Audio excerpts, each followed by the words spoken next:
What did you do? We ready to roll?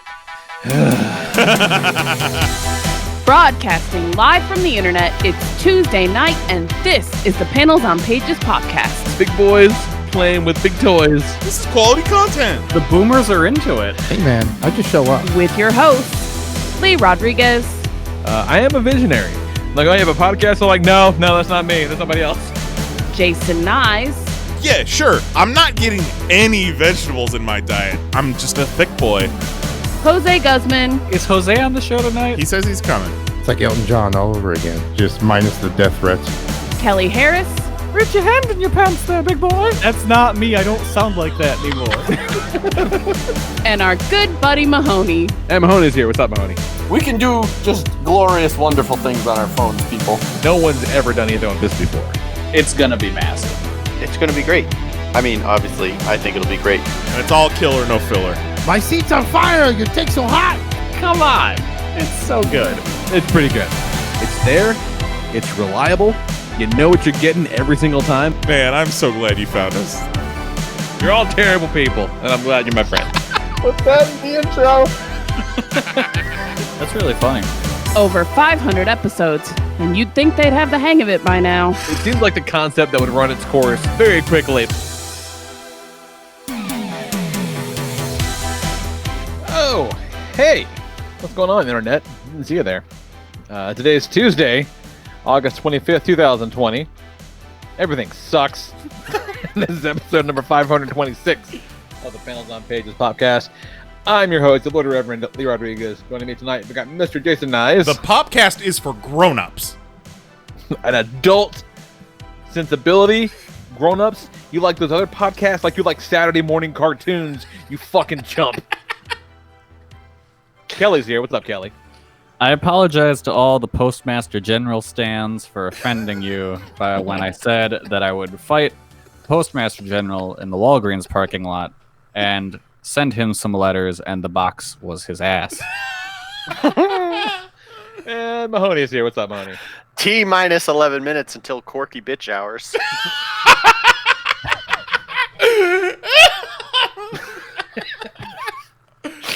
I was thinking about the Postmaster General today, and I think I even tweeted about it. Like, my entire life, I never really thought, you never know what the Postmaster General looks like, but I just No, because there's no reason for you to. Yeah, I was aware that he was a thing, but I couldn't name a single Postmaster General in my lifetime. Yeah. And you just, like, imagine he's just, like, you know, this king nerd, like this dork who just, you know, loves the mail and shit, and so he grows up and becomes a Postmaster General, like a noble position. Like, I mean, it's very important. We need that, but I just imagine some fucking dork. He can look at a package and tell you exactly how much it weighs and how much it'll cost. Yeah, exactly. Yeah. All the dimensions, just like fucking knows his mail. And he then knows you see all this guy. the zip codes. Yeah, every one of them. All the regions, you know. But you know, see this fucking guy, and he just looks like a cartoon gangster. He looks like a Dick Tracy villain. Yeah, which I thought was hilarious until I realized that everyone in this administration looks like a cartoon gangster. Yeah. Very simple fucking reason murderer's for that. row of shitheads. Because everyone in this administration is a cartoon gangster. Yes, it's fucking outrageous. It's so crazy. That guy just he looks like the fucking Penguin. He does. He's all like, He does. He's like, no, I don't know how much it costs to mail a postcard. He's like, wah, wah, wah. See, I heard I that thought he was didn't gonna know how bite AOC's nose off. I heard he didn't know how much it cost to mail a postcard, and I was like, you know what? I don't know how much it costs to mail a postcard. But then I was like, I bet every other Postmaster General in the history of time, every living previous Postmaster General was like, you don't know how much it costs to mail a postcard? That's an outrage. Yeah. It's so crazy. Well, at first, Katie Porter asked him how much a first-class stamp is, and he's like, oh, 55 cents. Give me a hard one. And then she's like, okay, how about a postcard? He's like, She's like, what about a square envelope? It's like, why not just send a fucking email? Seriously.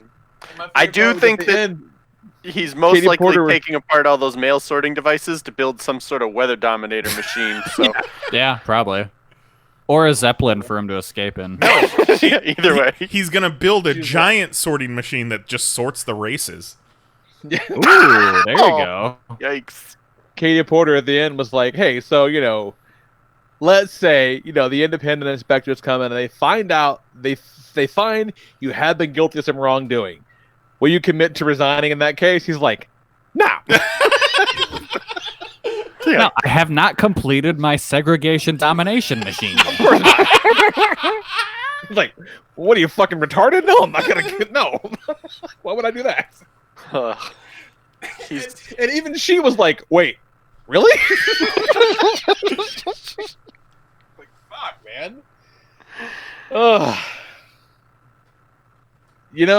They said UFOs were real. And no one cared. And no one gave a shit.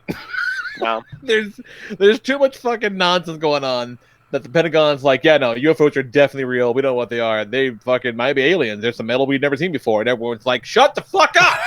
Not right now. Well, at this point, I think that's just a distraction tactic. Like, hey, look over here, UFOs. Like, no. We got race riots going on. Yeah, no UFOs now. Fuck off. No one cares. Ugh. Fucking nonsense, you guys. Absolute nonsense. So, let's see. I haven't done a whole hell of a lot this week. It's been kind of nice. Only thing I'm doing much at all is playing that Alien Isolation game that came out a few years ago. It was real cheap, and so I checked that out. Generally not a fan of first-person games, but this is pretty good. It's it's legitimately scary. Fucking alien is popping up kind of at random. You got to hide from it and shit. It's cool. Really cool up until like the fourth ending, and now I'm like, fuck, I just want this to be over now. Because you're running around, and just as a person who knows how story works and how alien movies work, it's like, so they, you trap it and you fucking shoot it off into space, and you're like, oh, cool, game's over now, awesome, and we got the alien, and then it's like, nah, you didn't get it, because there's also a nest in the bottom of the space station. You got to blow the nest up. Like, fuck, okay, so then you blow the nest up. Like, all right, cool, now the game is definitely over because I blew the nest up. It's like, nah, there's still a couple of them that are alive. You got to get to the airlock now. Like, fuck. Okay, so you get to the airlock, and it's like, cool, and it takes like 17 tries to get to any one of these things, because, it's a fucking one hit of any of these things kills you. Like, a facehugger gets you, you're dead. Alien finds you, you're dead. So it's like, part of it's kind of like a super advanced Dragon's Lair, trying to memorize the pattern of where shit is. And so I finally got to the fucking airlock after like 2 hours, and this bitch grabs a helmet, and like little drippy drops come on it, and look up, and there's Alien. Like, shit. And then, she wakes up like strapped to the wall, like in the fucking nest wall. I'm like, son of a bitch, there's another ending to this game? Fuck. So I feel like I'm almost done with it, but I've been thinking that for 3 days. So, so I'm either almost done, or I'll be playing this game longer than Persona. And then, I was going to say, just wait. The cat's going to tell you to go to bed. Yeah. It's fucking ridiculous. And the only other thing I have to talk about, and I have to talk about it, because it fucked me up for days. It was actually as the podcast was ending last week. I don't know where Kelly found it or why he felt the need to put this fucking evil in my life. Yeah, someone shared it on my Twitter feed, and I was like, I know who needs to see this. That's you guys. Oh my god! It's just the MTV schedule, and I swear to God, I thought it was a joke, because if you look at it, Nice is pulling up on the video now, and you got to check out the video, or just go check it out on Twitter. It's MTV schedule on Twitter, and it's just that they just post the week's schedule for MTV, and Oh my god. and you see all that orange is just this show that I learned that existed last week called Ridiculousness. And just for some context, they play Ridiculousness from, like, what does that say? What is that after that? About what is that? Saturday at 9 a.m. to Monday at 10:30.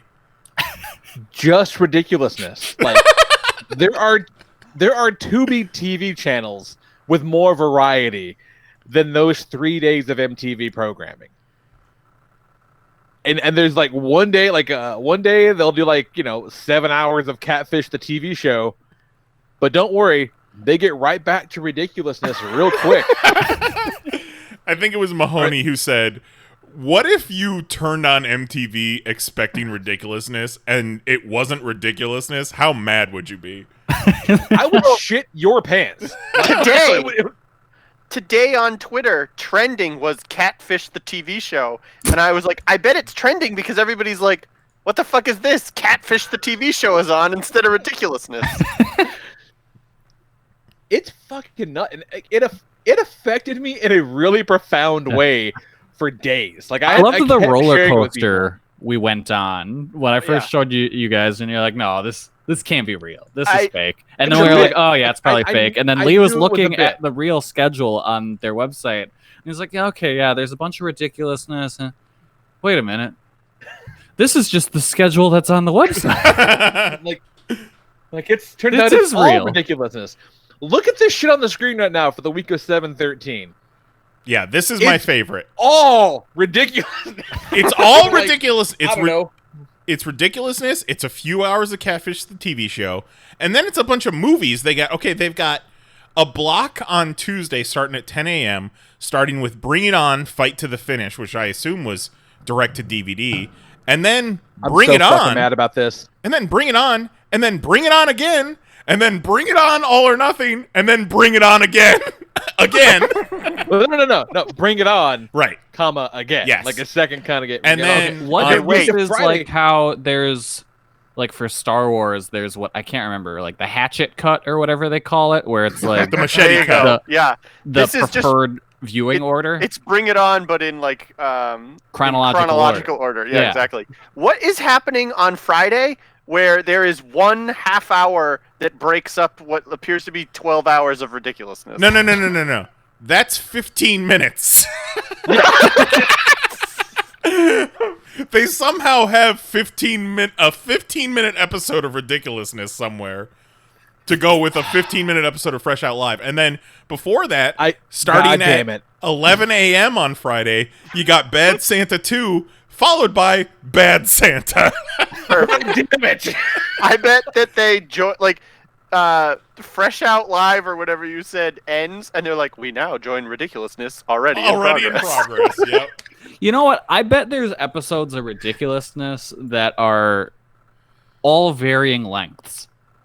Like, I bet they just all right, we need 15-minute long episodes just in case. We need another 20-minute long episode just to put in after the MTV Movie Awards in case those go long or something. And Rob Dyrdek is like, okay, buddy. So I bet I assume ridiculousness is as long as you want it to be. Yeah, that's my guess. Who knows how long it is? It maybe never ends. It may just cut live to the stage. Yeah. So which one of you shared this week's schedule? And it's the week of the MTV Video Music Awards, which will be airing on MTV, Paramount Network, Comedy Central, Nickelodeon, TV Land, VH1, MTV2, Logo, BET, BET Her, CMT, and for the first time on the CW and PoP TV. And then this guy, holy shit, this fucking They're genius, thirsty for content. Yeah, this genius says, is this the first time the nominees haven't had their respective videos actually played on main MTV? And I responded, dude, where have you been for the past 20 years? But that's the thing that drives me nuts about it, is that, the joke of, MTV doesn't play music videos, just old hat, whatever, it's fucking done. It's evolved past that, right? But they've got 20 years of original programming to pull from. There's they have a crazy roster of shows now. I know Teen Mom was a thing. They have got in fucking Jersey, they have shows. Yeah. Right? At what point did someone say, you know what? No, fuck all of those shows. It's just ridiculous now. Why not just take a day and air all of Viva La Bam? Right. Why you have it? Why not? We discussed it. Jackass would kill today, I bet. Yeah. we discussed that ridiculousness has to be incredibly cheap to produce because it's just But they're already done. right. It's just a set. It's just they're doing viral videos and that's it. But then if you They're think also not funny. if you think back to the decades and decades of MTV television, including Viva La Bam and Jackass and like The Real World, the thing about it is all those shows had actual popular music in them at the time. So I wonder if they've just completely either lost their license to play music or maybe they don't want to pay those license fees anymore. That's entirely possible. I think that's what it is. They still do that with they still do that with the challenge, and it's like, guys, maybe stop. Like, if you can't run any of your own reruns, maybe it's time to stop putting popular music behind the scenes of your shows. Right. Like, yeah. And like I was just thinking about Viva La Bam in particular. I wonder what the budget on that show was compared to Ridiculousness, because like they traveled in that show a lot. Like they used a lot of music in that show, and they would like do crazy shit with like using high-end film for certain things. Like that was a really well-produced show to the point where how many episodes of Ridiculousness can they produce for one episode of Viva La Bam? I'm thinking 71. Yeah, they could probably do easily an entire whatever a season of Ridiculousness is. We were talking about it too. Back when I used to watch MTV programming pretty regularly, I remember like Real World, or in this case, The Challenge, where it let's say The Challenge came out on Monday, and it's a new episode. Before that new episode at 9 p.m., they'd at least give you the previous 2 weeks episodes before that. But no, their schedule is... And they'd play that show, like, every night for 3 nights after that, too, at, like, 9 o'clock. And they'd play it back-to-back. But now it's just ridiculousness all the way up until 9 o'clock when the challenge starts. Once that's done, we get back to fucking ridiculousness, y'all. Okay, guys. It's so weird. All right, guys, I just looked this up. We're going to play a Price is Right style game. Ooh. First, so it's a two-parter. So this is for Ridiculousness. How many seasons of Ridiculousness have there been? I think we talked about this. Damn it. No, because I had to know. Isn't something crazy like 17 or something? You got it. That is. I was going to guess 5. Okay, now, how many episodes have there been? I will abstain. This week or in all time? In all time. Okay, the answer in both cases is 10,000. Wasn't it something like 600? 510. Yeah, Oh I my should have went low with 500. I should have said $1. Yeah, one episode, Bob. So this show has been running since August 29th, 2011. You've broken me, Kelly. Yeah. I don't even know what to say to that. Well, didn't one of you say something about it's just got to be college campuses where they just turn on MTV and just leave it on all day?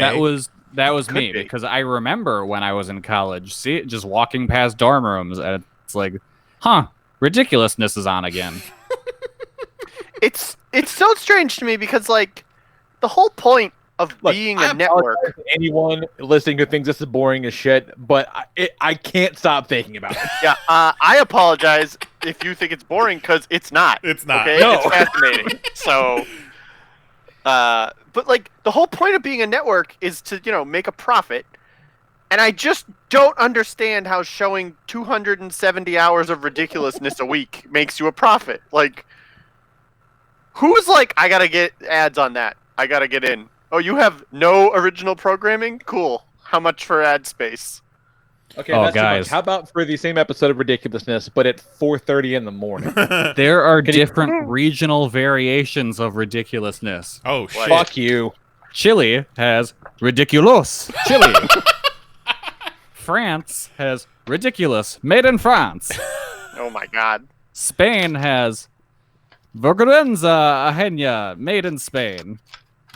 And Delaware has Ridiculous. We'll get there. Delaware. Lee, we'll get there. Brazil has Ridiculous MTV. South Africa has Ridiculousness Africa. There's Ridiculous MTV for Mexico. Ridiculousness Sarige for Sweden. Oh boy. Nie Moseri made in Poland. Didn't we Dutch, also talk... Dutch ridiculousness?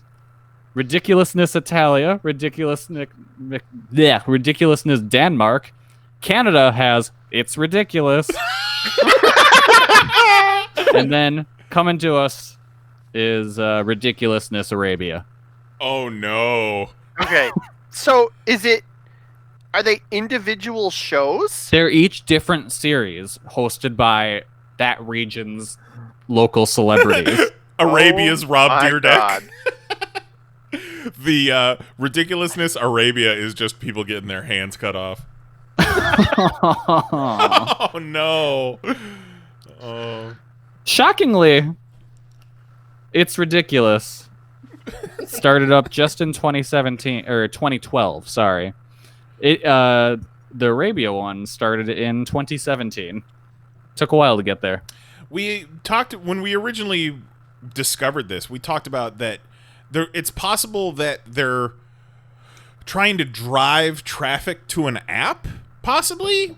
You know, all they're showing is ridiculousness, but they're like, hey, you can get on-demand ridiculousness on the app or watch old episodes of the challenge. Like, do you want to watch, I don't know, fucking anything else? Yeah. Check out the MTV app. Exactly. And that could be it too, I guess. It's just, here's the thing. It's so fucking crazy and makes so little sense that there's any number of reasons it could be. And like each one is no less crazy than the last one. Well, the main reason has to be money. It's Right. some sort of, you know, cost versus profit thing. Yeah, definitely. It's got to be dirt cheap to produce, and they can't make any of their their bread and butter is take a bunch of degenerates, lock them in a house together, and they can't make any of those shows right now. So like. You know what? Jersey Shore, but they do athletic challenges, and Jersey Shore, but down by Floribama.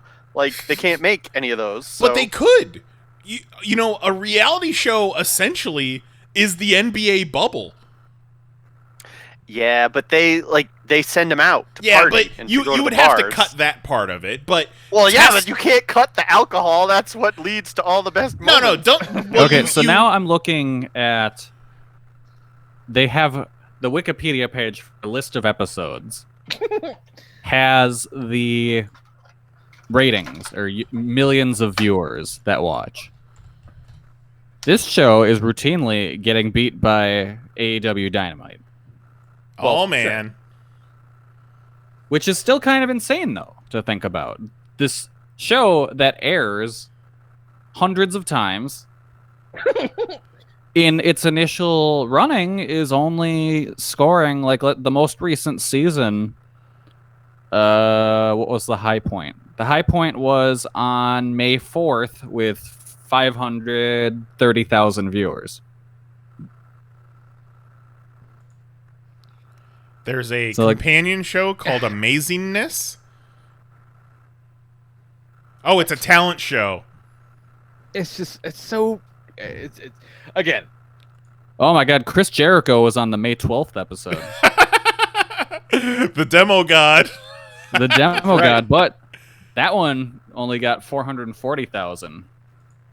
Here's the thing. Again, I'm sorry, we've been talking about this for a while, but And mind you, though, the debut episode back crazy. in 2011 got in 3.14 million. But then Oh, what a immediately simpler dropped time. in week 2 to 1.74 million. people are like, this sucks. Yeah. Like, that's a hard drop. It's so crazy. And again, I'm sorry if you're listening and you're like, I don't understand. No, the people want to hear the ratings breakdown. MTV. MTV's It's so ridiculousness. fucking nuts. MTV, hire us, and we will curate a TikTok TV show, and you could make 700 episodes of that. How about that? Yeah. You could pay us scale. We could make 700 episodes of it, like, this week. Yeah. I have a whole folder of unused talks ready to go. It blows my mind. It absolutely boggles my mind. What are you going on, Nice, when you're not staring into the abyss and hoping it doesn't blink at you? 'Cause Jesus Christ. Oh my God, Lee! I'm not having as hard of a time as you are. But we do have to do another update. I was just commenting on how I'm coming out of the other side of my depressive episode, and then this fucking day just pulled me right back in. Well, let's talk about something a little bit more lighthearted and catch up on a new episode of Where are the turtles? Where are they? So, last Thursday, a long time ago, NECA put out a schedule of when all of the NECA Turtles were supposed to be released. And when that happened, everybody had a good old belly laugh. But it was still scheduled for this past Thursday for the April O'Neil and Foot Soldier 2-pack to go on sale at Target. And I had completely forgotten about it. With everything that was going on, like, a release date meant nothing to me, because it's not like that shit was going to be on the shelves, and it's not like I would be able to get it off of Target.com anyhow. But 11:14 in the morning on Thursday, NECA says, don't forget, April Foot Soldier 2-pack coming live on Target.com today. I'm like, all right, let's fucking do this. I have it to the point where I have, anytime NECA tweets, I get a notification. Just in case they're like, hey, shit's on sale now, fucking come get it ASAP. So I sat in front of the computer all day. I was being productive otherwise, but also every 5 minutes I would go and refresh the page for the April Foot Soldier, 10 times or so. So I'm refreshing all day. And this started at 11 a.m., and I have to mow the lawn. And it's fucking 5:30 in the afternoon, and nothing has moved as far as April O'Neil. The entire day, I'm following a Twitter search of NECA April, and I keep seeing people asking, hey, NECA, what time are these supposed to go on sale? Or like, hey, They're anybody... like, shut up, Muppet. Yeah. Anybody got a link? And like, anytime someone would ask for a link, I'd be like, here's a link, homie. We're fucking friends now. I was doing better at handling NECA's social media than they were. Nah, NECA was too busy patting themselves on the back for making all these great positive changes. So by 5:36, I gotta mow the lawn. I said, fuck it, if it happens, it happens. If it doesn't, it doesn't. So, but I got my phone on me and I got the Target app open. So every time I finish a section of the lawn, I open my phone up and refresh a bunch of times. Nothing. So at one point, I'm mowing, I stop, I pull up my phone, I refresh, and it has a clickable button that says ship it. And I go, oh, what? And I click it, and I fucking don't even look at the price, and I fucking check that shit out, and all of a sudden, it says, congratulations, you've just purchased an April O'Neil Foot Soldier 2-pack. And I'm standing outside, sweating, behind the lawnmower with my phone out, and my hands are trembling from the fucking nerves, from the adrenaline pumping through my body. It was something else. And it's like, after all of the disappointments over the past few months, it was nice to finally get a win. And you know what? That is a solid win. Yeah. And you know what? Target Red Card. So it was 5% off. Plus, you know how much I paid for shipping? How much, Nice? Not a goddamn penny. Free shipping with the Target Red Card. So that should be here next Monday. And I just thought it was so interesting that... So this was around 6 p.m. that they went on sale, and they were up for maybe 6 minutes before they completely sold out. But between 11 a.m. and 7 p.m., NECA didn't tweet anything. When it went up, nothing. No hey guys, it's up now, give it a shot. Until after 7 o'clock, they were retweeting people who had gotten it and were like, hey, you know what? We told you you were going to get it. Good for you, buddy. So that's real frustrating. And then Friday, with absolutely no warning, I forget who turned me on to it, but they just put up Super Shredder and the Casey Raff 2-pack on their website for pre-order for a full week. And didn't say a goddamn thing about it.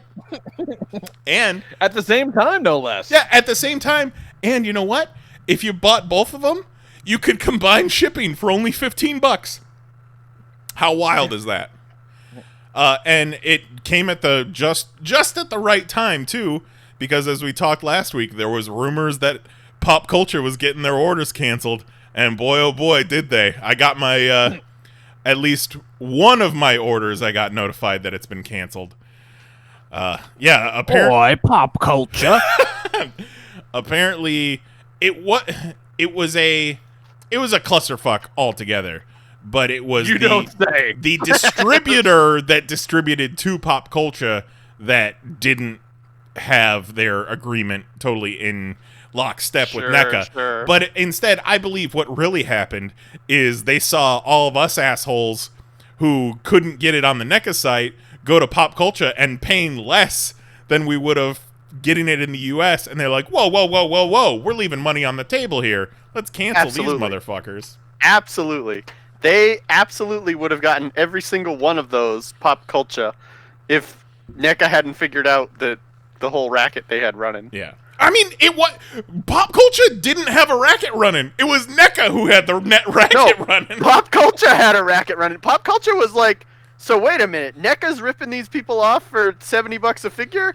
Cool, I'll rip them off for $55 a figure, and I'll still make a profit. Well, no, and NECA was like, not on my dime. It was literally a difference of cents between the two, but Pop Culture was cheaper after shipping costs.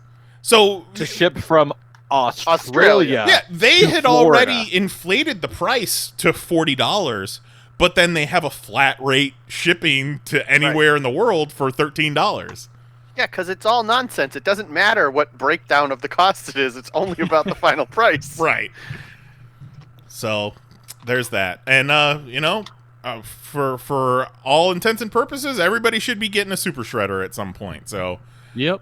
and then, at this point, I'm just waiting on the animated Casey and Foot Soldier 2-pack, the Slash and Leatherhead, and the big one is see if they put that Musical Mutagen 4-pack up for pre-order. Like, that's what I'm crossing my fingers for. And hopefully they launch it on pre-orders the same day they do those other 2-packs, so I can just pay shipping once. Wouldn't that be nice? It would be great. If you could order multiple products in the same place at the same time. And then I could just be done buying things ever again. Yeah. And then last thing I want to talk about, it was Mahoney's birthday yesterday, so happy birthday, Mahoney. Thank you. Mahoney, do you know who you share a birthday with? Oh my God, who? Vince McMahon. Who is Vince McMahon? Does he work with your dad? How have you not heard this name? He knows heard Vince of it. McMahon. Does he? He absolutely knows Not Vince enough McMahon. to tell you much about him, but I have heard you say the name before. Yeah, Okay. Come on. He's the WrestleMan.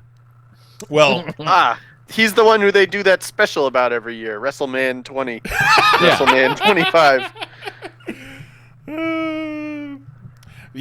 we didn't get Vince McMahon to wish Mahoney a happy birthday, but we did get somebody to send a little birthday message to our good buddy Mahoney. So Oh my God. let's see. Oh. Mahoney, I want to wish you a happy birthday. Let me just say, you're second to no one. And Tito, I need to rub something in your face. You're just vertically challenged. Mahoney is so much taller than you. He can dunk on you so easy. I bet when you stand next to him, you're just up to his nutsack. So make sure you treat the birthday king well.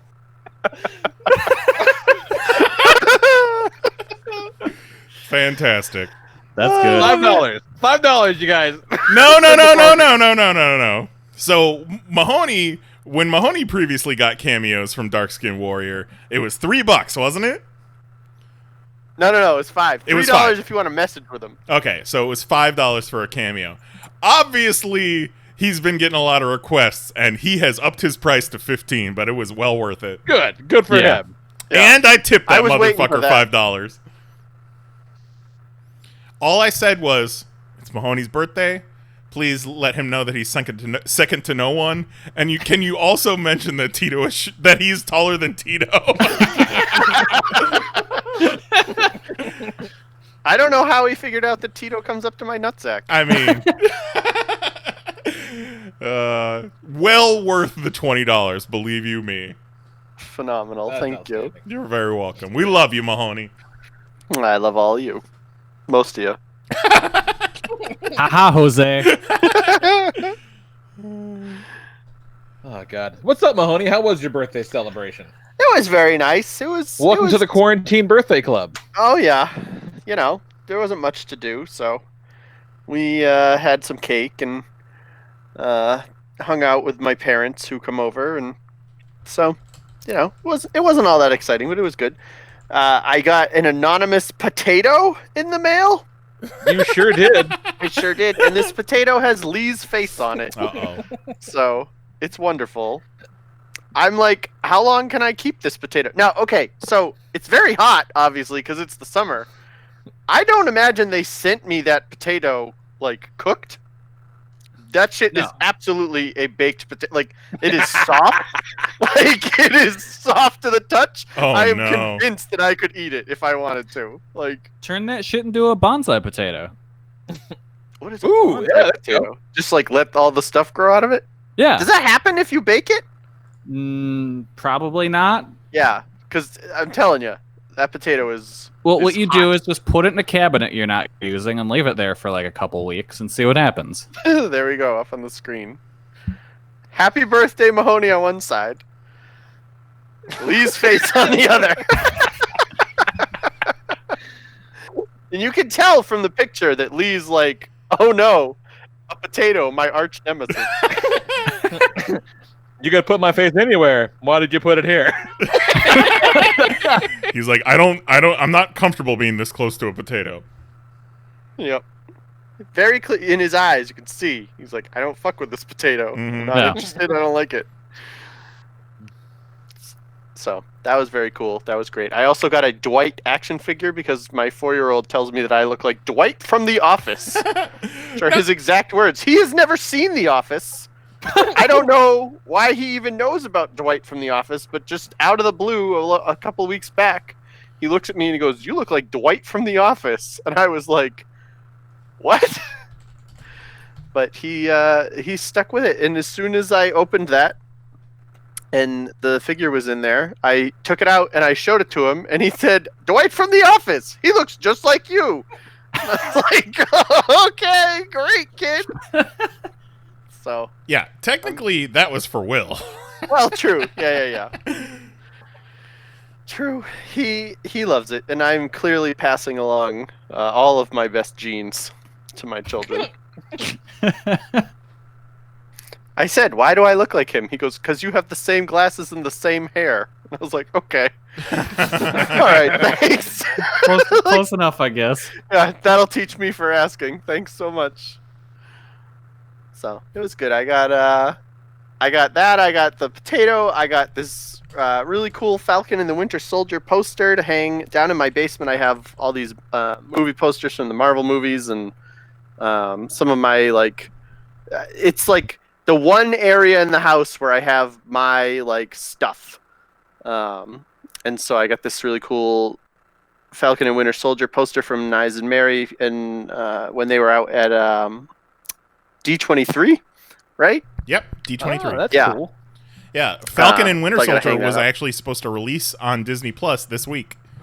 Yeah, that Oh, was wow. so sad. It in the note it said it was supposed to come out August 20th, and that reminded me of that, and I was like, oh, that sucks. That sucks so bad. I remembered being like, sweet, just in time for my birthday, I'll get to see Falcon and Winter Soldier. Mhm. Nope. You know what? I bet that's all done too. I don't think it is. Yeah, I don't Yeah, think I it don't is think either. they were abandoned still shooting. shooting. Yeah. Oh, okay. I mean, because believe me, if it was done, they would be putting it out because they want content. Yeah. You know what is out though? This movie on Disney Plus called The One and Only Ivan, Mm-hmm. which Yeah, what the stars, fuck is this thing? It stars the Bryan Cranston, from the Power Rangers movie, and nothing else. Yeah. That's what it's for. As like a guy who adopts a monkey, a gorilla, a silverback gorilla, and raises them, and he's like a circus gorilla, and he wants to be free and shit, and learns how to draw and all this stuff, and so when the That's gorilla literally the story of Captain America: First Avenger. Yeah, pretty much, yeah. And so, while the gorilla is hanging out with like the dog and all his animal buddies, like they talk to one another, So I think like Sam Rockwell voices Ivan the gorilla, And so it's all like, I don't, I read a story about a fucking elephant who lived outside or whatever, and they're, oh. And so they show a clip of these animals talking to each other, and then like the graphics come across the screen, and it's like, inspired by the incredible true story. I'm like, fuck out of here. You can't show me talking gorilla and then be like, true story. Eat shit, Disney. No. They're really all in on that. We can make animals do whatever we want now. Yeah. I don't know. I don't feel like this movie would have been anything at all if they weren't just completely starved for any sort of content. So it's just like, fuck, we can make dogs do whatever we want. We can make lions do whatever we want. Now it's time for gorillas and friends to do whatever we want. Time to make like a new Flipper, like live action Little Mermaid. No, it's coming. They should. People love it's that. coming. Dolphins and mermaids. I'm actually amazed they haven't done that, Kelly. After like thinking about it for half a second, like how has that not happened? Yeah. Well, I mean, they are making the Little Mermaid live action, so. Oh, there you go. Really? Yeah. Oh, so there it is. Well, and I think I remember a story that was like, how do we make this crab not look like a monster? Oh yeah, that crab's gonna be horrifying. Pretty much everything is gonna be horrifying in that. Yeah, because remember, aquariums and ocean life is how there's no God. Yeah. Yeah. Yep. And while dolphins are beautiful animals, they're terrifying rapists, so. Yeah. Yeah, It's true. You don't think that's true? Look that shit up. We'll wait. Yeah. Very, very true. Yeah, we'll wait. We're just going to look at the MTV schedule while you do that. So, when I wasn't unwrapping presents, I was watching talks. Tick tock, motherfucker. Trick me.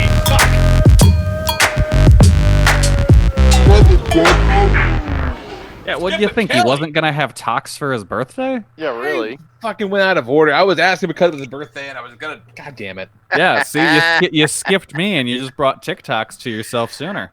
Look what you've done. So, Lee, I was thinking you could probably use a break from the talks, right? You know what? Sure. Don't tease the man. And so, I figure that this guy also needed a break, so I wanted you to see this. Want a break from the ass? Yes. All right. Yeah. He didn't get a break from the ass, though, Lee. Want a break from the ass? See, I told you. Guy just got Yes. his face in the girl's butt. Yep. Just right up on in there. Living the dream. But he didn't get a break, and you don't get a break either. I guess not. Hate to break I it to you. guess not. Hate to be the one to tell you. If there's anything that TikTok does remind me of, it's putting my face in an ass. Yeah. All right, Lee. This one, you're going to love this. Everybody in there. Bridget, it's Want a break literally from the too ass? much. Bridget, no! Bridget! We got birthday candles in a lime, Bridget! a lemon, and a tomato. You can't. Bridget's laughing about it. What's It's happening? too much. It's too much, Lee. It's too much. It's I too wanted much. a payoff, and that gave me no payoff. There was No, a nothing payoff. at all. Like There I was didn't a know, payoff. like was something gonna catch on fire? Yeah. But no, she was just yelling at Bridget for Yeah. setting Well, produce on Bridget! fire. Bridget's It's just over there literally too shoving much. candles into fruits and vegetables. Bridget! Every time I press enter in the chat, it restarts the talk. I'm so sorry. And apparently they're, with all the video clips, they're getting an echo in the chat. So that's something that I'm going to have to figure out for the future. Cool. Well, we're running with new tech. It'll Yeah. get better. You know what won't get better? Lee, did you hear the story about the TikToker in California? No, tell me the one about the TikToker in California. All right, so out in California, there's this house. I forget what they call themselves. These TikTokers, they create these houses, right? There's like the hype house. There's this other house. I don't remember what it is, Oh, but it's these God. 3 famous TikTok guys. Is this They a have Harry this- Potter thing? They have this big party mansion out in what's LA. that you say? Oh, great. Did you say Harry Potter? Hi, JK. Hello. JK, you want to watch some talks with us? I'd love to watch some talks. Tickakis, talkakis. Perfect. All right, so out in LA, they got this guy. His name is Bryce. He's a big-time Los TikTok. Angeles. Yep, I've Big heard time. there's lots of transvestites out there. probably. No. But that's okay, right, JK? No, sir. Oh, dear. None of that. So, they've been throwing parties, Lee. Big, massive parties. That's probably not okay. Not okay. Not good. And so, No. the governor or the mayor or somebody kept telling them to not do it. They kept ignoring him. It was his 21st birthday, Lee, so he had to throw a massive rager. Oh, you gotta throw a rager. You gotta throw a rager. And so they came and disconnected the utilities to the house. Just took it off the grid. I'll see if they were a wizard. They could just shit on the ground and make it go away. They are not wizards, though. Oh, And no. so this guy is one of my new favorite accounts.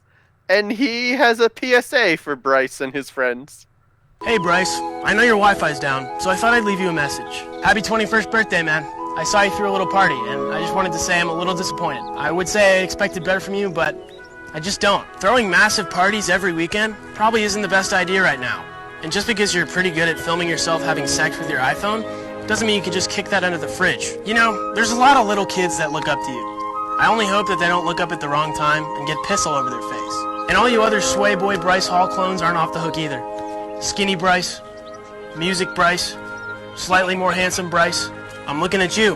And all these other influencers that are going to these parties, what the fuck, guys? You just wait like a few months so everyone stops dying? That'd be great. That'd be super. If you're a fan of these influencers and you see them going to parties, just know that they have a small brain. And you shouldn't do what they do, because you're smart, and they're not. Thank you for your time. He's great. I like the cut I of like his that guy. jib. I like the cut of a jib. I like the message. I like the earnestness, the overly produced earnestness. I like that. Yep. I will, however, call out when calling someone stupid. You probably shouldn't do it while laying in the street. That's fair. So it was hard to see on the video, but at one point he says there's a lot of little kids who look up to you. I just hope they don't do it at the wrong time and get a bunch of piss on their face. And he superimposes this news article that apparently this Bryce guy was at some sort of like appearance and just started peeing all over the crowd. I think I hate Bryce. Yeah. I mean, I don't see anything to like about Bryce.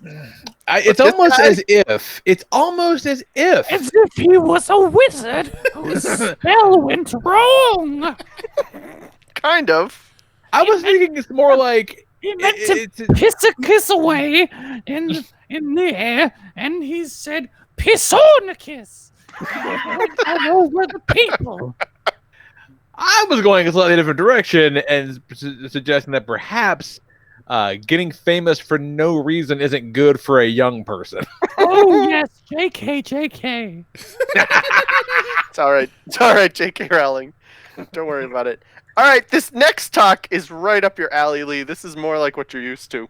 Stacia. God Is damn this it. a delicious snack or a challenge? This chick is gonna shove pretzel sticks into her mouth What? until she's got 40. Drooling now. She's got 50. She's wiping the drool off her face. She's cute. Yeah, I bet with 50 pretzel sticks shoved in her mouth. Yeah. Point is, she could do other things on the internet if she wanted to, and Yeah. probably Lots of hurt her things jaw to a go lot on there. less. Well, it says right here, I don't make good life choices. I mean, yeah. There's 100 pretzel sticks in her mouth. Look at her. Oh my God. Look at her. Gee, think of all the things you could put in her mouth. Doesn't fit. 115. Oh, she takes them all back out. Comment with what I should do next. Oh no, she shouldn't have done that. She definitely should have done that. Zero in the Absolutely chat wild. says I could out pretzel her. Oh What? shit. You can do more than 115? I think you have to prove yourself now. Yeah. Yeah. You gotta do what that shit. Tell you what, Zero, I'll put that on the show. Yeah. Think of what else Zero could put in his mouth. Equal opportunity mouth putting things in. All right, so that Tobias kid gave us the PSA about Bryce. I have a PSA for all of you. If you go out into the public, which you probably shouldn't do these days, don't roll down the windows of your car and try to keep your doors open for as little time as possible, because look at this absolute nightmare. Here's the number one reason why you should never leave your car windows down in the hot summer. Oh no! Oh no! He looked so pissed. Yeah. It looked so mad. Just a fucking like falcon perched on her dashboard, just looking confused and angry. Oh no! Let's watch that again. How was she Here's not the crying? number one reason why you should never leave your car windows down in the hot summer. Look at Oh, look at him! Oh, he's so mad. She's dead now, right? Oh, Yeah, absolutely. So mad. She put that phone down and it clawed her fucking face off, right? I Like, can't imagine why she got in the car. Like that. I bird can't. Yeah, got I in the can't car imagine now. getting that close to that thing. No. It'd be like, thanks. That's- Drop that it back off at Falcon's- my house when you're done. Yeah, that's that Falcon's car now. Yeah. Give him Oh my the title, God. and it's his. Yeah. You call your insurance and you're like, no, I don't own that car anymore. A bird got in it. Yeah. And they're like, a bird. Like, and you're like, yes, a falcon. They go, oh, we understand. Yeah. Like- They're like, sure. That car was stolen. Oh, I'm sorry to hear that, sir. Did you get a description of the suspect? Yeah, approximately 14 inches tall, 4.5 inches, 4.5 feet wingspan. The wingspan. Oh shit! And they go, another falcon, huh? Yeah. 5th time this week. Yep. Oh, that thing was so mad. Yeah. Oh yeah. Because and it was just before she was before she got in the car, it's just been staring at the windshield, being like, why can't I fucking get out of this thing? Absolutely. Absolutely. A car is the worst place for a bird because it's just surrounded by windows. My brain is the size of a chapstick cap, and I am very upset about what's happening here. And just as hollow. Fucking birds, man. All right, I do think you're gonna like this next one, Lee. You like popcorn? I feel like this is number 7. Not Fucking- popcorn, the movie podcast, but actual popcorn. Sure, I like popcorn. All right, let's watch. The microwave popcorn industry is out of control, and someone needs to talk about it. Butter-flavored microwave popcorn, perfectly fine snack. But you fuckers Calm wanted down, more, Tug. didn't you? So they go ahead and make extra butter to appease you gluttons. But they can't stop now. The market's too hot. Fuck it. Double butter. We're gonna give them double the butter. They'll love it. They'll fucking love it. Oh wait, Jolly Time's showing up with Blasto butter. That's a blast of butter for your mouth. But how can we top that? Butter lovers, everybody, go ahead and identify as a butter lover. Come buy our product. We're marketing it right to you, you piece of shit. Act 2's trying to play the end game, you know? They come in with extreme butter. How are we gonna get any more butter on each piece of goddamn popcorn? Then the king of popcorn, Orville Redenbacher, comes back from the grave and says, fuck it, we won't be topped. Ultimate popcorn. Let's start killing people with butter. All right, that was great. All right, that was great. That was great. Yeah, that was a good one. Hey, credit where due. That was great. Go ahead and identify as a butter lover. Love it. All right, yeah, credit where due. That was excellent. Well done. That one's very good. I'm surprised J.K. Rowling didn't have anything to say about the butter lovers. A butter lover is a fine life choice.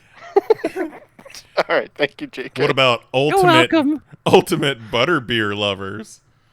Yeah. Oh, There you that's go. a product you can get in my books.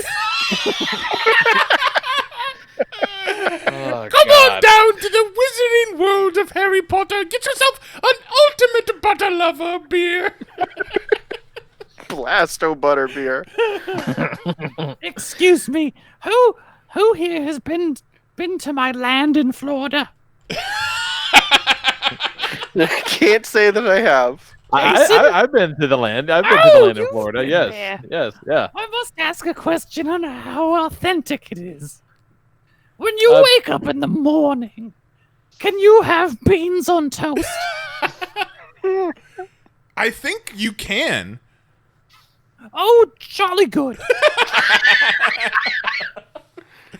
I'm so glad we're able to answer that question. I'm so glad we're able to answer that. Continue going about your business. Well, what happened in your week, JK? Oh, you know, I got cancelled.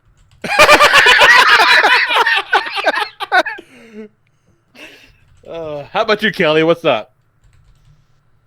Nothing much. You had to come out of it there, didn't you? You had to come back to normal. I heard it. Yeah. No. Well, I had to take a sip of Diet Snapple. My voice is starting to go. Diet pumpkin juice. Yeah. JK brewed me a Trapo Rocca. Mm-hmm. So I've been drinking that. But yeah, no. This weekend was a whole shit ton of wrestling. Like, it was the kind where on Saturday, looked at the schedule. I had prepared myself and was like, all right, first show's at 11:30. Let's go. So it was a solid weekend. And for the long one, huh? Yeah, it felt like a WrestleMania weekend. It was good. Had a solid show. Black Label Pro ran on Saturday morning. The basic premise of the show was it was professional wrestling. It was just like no real gimmicky stuff, just dudes hitting each other. Just some straight up wrestling. And that's what Kelly wants. That's what Kelly wants out of his wrestling. Though, I will say, sometimes I do enjoy the gimmicks. On the later afternoon Black Label Pro show, because they ran 2 shows that day, there's 2 guys who I was totally unfamiliar with, who had a match that completely blew me away. The first guy is named Levi Everett, and his gimmick is that I believe he's Amish, and he comes to the ring with a butter churn. And he just looks like such a sweet boy, and everyone gets really excited about him churning the butter. And then he had a match against a large man whose name is Big Beef. Which that's just right up my alley. Does he tag with BBC? He should. Big Beef and BBC. Yeah. And these 2 beat the ever-loving shit out of each other. Like, I was not expecting this. Like, just shoot headbutts, lots of suplexes. We weren't expecting how much boy to come in and start throwing hands. Yeah. No. Near the end of the match, the Amish boy was kind of laid across the bottom rope, and Big Beef, who is every bit his name, came flying at him for a crossbody and nearly took his goddamn head off, and then also just landed on the concrete outside. Just no regard for himself or others. It was quite the match. Those 2 dudes skyrocketed up the list of American indie wrestlers that I like. And then also Saturday afternoon was GCW's Tournament of Survival, which was their annual deathmatch tournament. This time around, super chill. The Tournament of Survival sounds super chill. Yeah, it's a super real chill. Nick Gage could not compete, so he was on commentary, and that was fun. You can always tell when he gets a little too excited about things because he slightly breaks kayfabe. Like, he'll start complimenting the guy he's feuding with, and then like kind of go back on it because he realizes he shouldn't. What the hell has to happen to Nick Gage to make it to where he can't compete? Blew out his Achilles. That'll do it. I knew it must be something really, really serious. Yeah. That guy's a fucking maniac. Yeah, no, he blew out his Achilles. All right, fair enough. That's Yeah. the thing. I knew it wouldn't be something just like, oh, he got a fucking whatever, no, it must be something pretty awful. Was he trying to do the WAP dance? He was. Yeah, figures. No, it's Yeah. pronounced. I've seen a lot of. It's pronounced WAP. I've seen a lot of people getting hurt doing that dance. But the tournament was booked about as well as you could ever want a deathmatch tournament to be. In one half of the finals was Ricky Shane Page, who is the current GCW champion and is just the heel shithead of the company. And in the first 2 matches, he took virtually no damage. Like, he just dominated both his opponents, barely bled at all, like just had minor scrapes on his arms, and that's about it. Sometimes I listen to you and it's very hard for me to parse out the names of the wrestlers. Like, virtually no damage could absolutely be the name of a wrestler. Yeah, could be. Just wait. Just wait. Oh, great. Yeah, and then on the other side of the finals, you had Alex Colon, who went through hell to get to the finals, like just bled buckets, Hell could be the name of a wrestler. Could be. Just There is a wrestler named Homicide. Ask Ramon going through hell to get himself into the finals. Okay, Mahoney, let me tell you the two people that Alex Colon beat to get to the finals. The first is Schlack. Okay. And the second is Atticus Kogar. All right. Yeah. See, those sound more made up than any of the names I just said. Yeah, no, they're real. Well, they are made up. Well, yeah. Yeah, no one's like, I'm going to name my baby Schlack. Yeah, I wouldn't doubt it. Schlack was implicated in a Nazi scandal. Yeah. I still maintain I don't believe he's a Nazi. I think he's just incredibly stupid. Just a real big Ace of Base fan. Yeah. I think he's the kind of stupid that's like too dumb to have any actual political opinions, and it's just the both sides are bad guy. I can see that. Yeah. Yeah. I don't know anything about him, but I'll buy into him being dumb. Yeah. Yeah. This is the guy who. Yeah, that's Schlack. Oh, jeez. Yeah. Yeah, Mahoney. I mean, you look at him and you're like, yeah, that's a Schlack. Yeah. Yeah, I look at that guy and I think he's going to be on Fox News as an analyst in about 5 years. Yeah. He looks like an American Dad character. Yeah, he really does. He has an American Dad face. Click on that one that's blue with him holding up the belt. A little bit up. Yeah. Over there. It's very yeah. small. Look at him. Oh. Yeah. It's way No, too it just small. does look like an American Dad. American character. Dad head motherfucker. Yeah. So then the finals were Alex Colon versus Ricky Shane Page, and Alex Colon must have busted at least 75 light tubes over Ricky Shane Page over the course of that match. And it was great. It was like, here's the bad guy finally getting his comeuppance. And Alex Colon won. It had a good, hero's victory. The heel slinks off to lick his wounds and defend his title someday. It was a good show, really good show. And then on Sunday, GCW ran another show, Jimmy Lloyd's Jersey Shore. Of course they did. Yep. That was right on the Atlantic City Boardwalk, so it was a nice outdoor venue. They had one match where Jimmy Lloyd wrestled a woman and won by lighting his knee pad on fire and then attempting to hit a go-to-sleep on her, but she wanted nothing to do with the fire, and it really just looked like he threw his knee in the air, and then it made her lose. There are moments in your life we got to make a choice, Kelly. Yeah. Yeah. And in that moment, she was like, you know what? Nope. No. Like, I'm not going.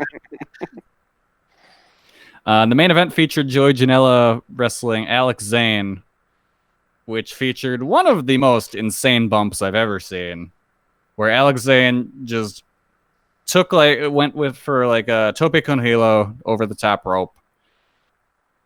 Joey smacks him with a chair on his way down, and Zane just lands back first on the boardwalk. Yeah, it looks real nasty. The bump was so hard that it shook the hard cam. Oof. Just boom, there it is. Oh yeah, my god. You see the camera shake. That's the craziest thing about it. And the camera's up on a tiny stage. It's not just flat on the ground. Oof. Yeah, that's a rough fall. I think the camera shake is just the cameraman. That's from the cameraman, because that looks like sand that they're wrestling on. No, it's on the boardwalk. Okay. It's just on the wooden boardwalk. Out from the sun? There's not a lot of space between that white trash at that show. Yeah. Though everyone was wearing masks at least. Well, that's good. Yeah. Yeah, so then there was that. That was a really good match. That was one of my favorites of the whole weekend. And then came SummerSlam, which shockingly wasn't terrible. If I can glossed over Pretty Sweet Dynamite too, actually. On Saturday. Oh yeah, shit. I forgot about that on Saturday. Yeah, pretty good. Yeah, there's so much. So yeah, Dynamite happened on Saturday. Cody, Mahoney's favorite, lost the TNT title. Mahoney, you would have loved this. Mahoney, you would have loved this. Got the brakes beat off of him. Just they beat the shit out of him, and then they beat the shit out of all his friends. Yeah. How long did it take? Not long. No, it was maybe a 4-minute match and then a 5-minute beatdown afterwards. Yeah, they beat up his old man friend. They went in the back and they brought out his brother and his other friend. They beat them up in front of him, and Cody was like, "Oh man, quit beating up my friends." And they beat him up some more. Then he hit him in the head with a sack full of belt parts. Yeah. Oh, you forgot about the part where he Belt was on, parts? he was on a stretcher, and they just tipped over the stretcher with him on it. Yeah.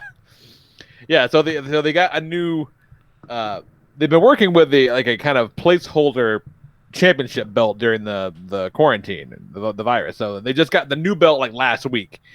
And so Brody Lee had the old belt in the sack, and he bashed Cody in the head with the bag full of discarded broken belt parts from the old belt. Yeah. Yeah. And then Cody's wife came out and was like, "Please stop beating up my husband." And Brody Lee was like, "Hey, one girl that's in my group, go choke this bitch out." Yeah. Go tell her how good her audio is. Yeah. Yeah. Yeah, Mahoney, this was like your ideal Dynamite segment. I don't know where you're getting that from, Kelly. I guarantee you, I would not have. Mahoney hates Cody. We know this. Yeah, it's true. Yeah, but because Mahoney hates Cody doesn't mean he's going to enjoy wrestling. Mahoney would love to watch Cody get beat I up. certainly don't want to watch 9 minutes. 9 minutes of an old man with bleached hair get smashed with chairs. He's 34. If you were to send me, if you were to send me that video, I would open it. I would see how long it was, and then I would just respond with a thumbs up or a heart or whatever, Mahoney, the last week version of the social media app we were on. No, last week the old man with bleached hair got a pile driver off the top rope. That was a different old guy with bleached hair. Yeah. Cody's 34 and can take it. No, I know exactly. He looks like he's 57. Jesus. I hear the SummerSlam was actually pretty 34. good. SummerSlam was decent. Like, there were some good matches on Is there. he 34 or has he been wrestling for 34 years? No, he's just 34. I don't believe that for a second. The road is hard, Mahoney. Yeah, you telling me. Look at him. Yeah, SummerSlam was decent. The Asuka versus Sasha Banks match ruled. Like, that was a legit great match, one of the best that company's had all year, and it didn't have a bullshit finish, which is really good. The main event sucked because The Fiend was there. Mm-hmm. And, you know, Fiend's going to do what The Fiend's going to do, and The Fiend's going to suck. But the big dog's back, and he's coming to poop in your yard. Big Dog is back, and I kind of wish he wasn't. Yeah, because that means we he cured was COVID. pressured. We cured COVID, everybody. Roman Reigns that is means back. They finally pressured him enough into being like, you know what, my immune system is not worth it. Let's wrestle. Well, I mean, there hasn't been any reports of any nasty COVID outbreaks in WWE recently, so maybe their procedures are much better now to the point where they were able to convince him back. I hope so. I hope if there is some sort of outbreak that happens, he just gets the fuck out of there. Sure. My favorite part of SummerSlam, which I did not watch, was they've got the Thunderdome with all the virtual fans, and the Thunderdome. Dude made it onto camera with a Fire Velveteen Dream sign. Fuck yeah, he did. And then the next night on Raw, some dude was there was a Clan member in full Clan robes, and then somebody was using Chris Benoit as their image. They sure did. Fantastic. I don't know what they thought was going to happen. Like, it looks terrible. The fact that it's not been just a wall of dicks yet is kind of amazing. Right. Yeah. But because... I will say, though, watching it for an extended period of time, like in a single show, you do get used to it and stop. Like, you at some point your brain screens it out and you don't notice it anymore. But it's butt ugly. Oh yeah, The NBA does it looking. much better. Yeah. Yeah, like I was worried, like just seeing clips initially. I was like, this thing's gonna give me a migraine. Yeah. Like, why are the screens so bright? They don't They're need to be so so bright. Like, they were already not lighting the crowd before a pandemic. Why do you need to make these screens so goddamn bright? Yeah, they don't need to be anywhere near as bright. They don't need to be anywhere near as big. They don't need to be anywhere near as many as there are. Apparently, everyone that's on the Thunderdome, like a virtual fan, they're getting direction from Kevin Dunn. Ew. Like, You got to know when to clap, Lee. right, exactly. Show us what you think about this. I'll show you what I think. Here's my wiener. Double murder, suicide. That's not me. That's not what I sound like anymore.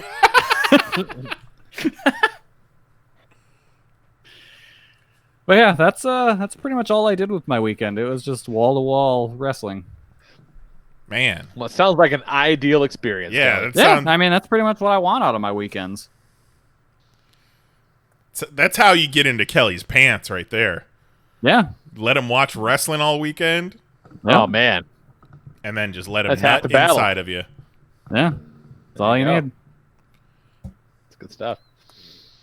All right, man. We got a class this week, Nice. What are we working with We here? sure do. What do we got? Considering our top 6 for this week, I wanted to go back and find one of our many stories about confrontations that we've had with people in movie theaters. And I know for a fact that we've used Lee taking the dude's phone as a Popcast classic before. So this one is from episode 498, not too long ago. It is from when me and Mary went to see the Mr. Rogers movie, A Beautiful Day in the Neighborhood. Oh, no. It's fucking Jamoke. This is a very upsetting story. I hope you like it. Back in a minute. And now, a curated selection from deep within the Popcast Network archives. We proudly present this Popcast classic. We're deep into the movie. We're at least 20, 30 minutes into the movie, and this fucking bitch walks in. We'll call her Karen. No. Sounds like a Karen already. And Wait, she 30 minutes into the movie, she walks in? She walks in and sits next to the people in the same aisle as me. Obviously, she's there with them. You know, she makes a big to-do of herself showing up. She's not quiet about it. You know, speaking at a regular volume level, not even trying to whisper. And, you know, you hear the conversation going on about, like, haha, you're always late, ha ha ha, blah, blah, blah. But, you know... So, where is her body buried? So you figure she's going to sit, she's going to settle, and then it's going to be all good, and we can all get back to watching this lovely movie about Fred Rogers, the guy who taught us, you know, patience and kindness and forgiveness. And this bitch is on her phone, texting, the whole, like, immediately sits down and is on her phone, and is still carrying on full volume conversations with people 2 seats down from her. I legitimately just shivered in my fucking chair. She's doing, not only is she using her phone, not only is she texting on her phone, but she's using text to speech. Oh my god. She's holding her phone up to her face and saying things instead of typing them. So here I think I'm having a panic attack. Luckily, Mary was sitting on the aisle, and I was sitting to her right.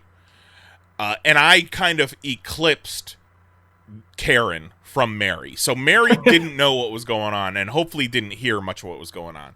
But here I'm sitting here watching this Mr. Rogers movie, and it's all about forgiveness and all about, you know, being a better person. And I'm like, I can't just tell this bitch off in the middle of this Mr. Rogers movie, because then it's going to be like dad hit mom at the dinner table. So I'm like, okay, maybe she'll fucking chill out. Maybe this'll all stop, and maybe we can move on from here. Nope. Keeps doing it. Keeps pulling out her phone. Every like 2 minutes pulls out her phone. We get to the scene where the magazine writer is reunited with his father, and his father starts to have a heart attack, and she pulls out her phone. God damn it. Like, this is we're getting into the meat of the movie here. It's the emotional climax of the movie. I already had it chambered. I knew what I wanted to say. I knew how I wanted to say it. I leaned over to her. I leaned over as far as I could with one seat in between us, and also reached my arm as far as it could. And I said, "I'm sorry, your phone is very distracting." So I took responsibility for it. Like, I'm apologizing to you for your behavior. Not where I would've gone with that. It's not where you would have normally gone. But this is, remember, it's the Mr. Rogers movie.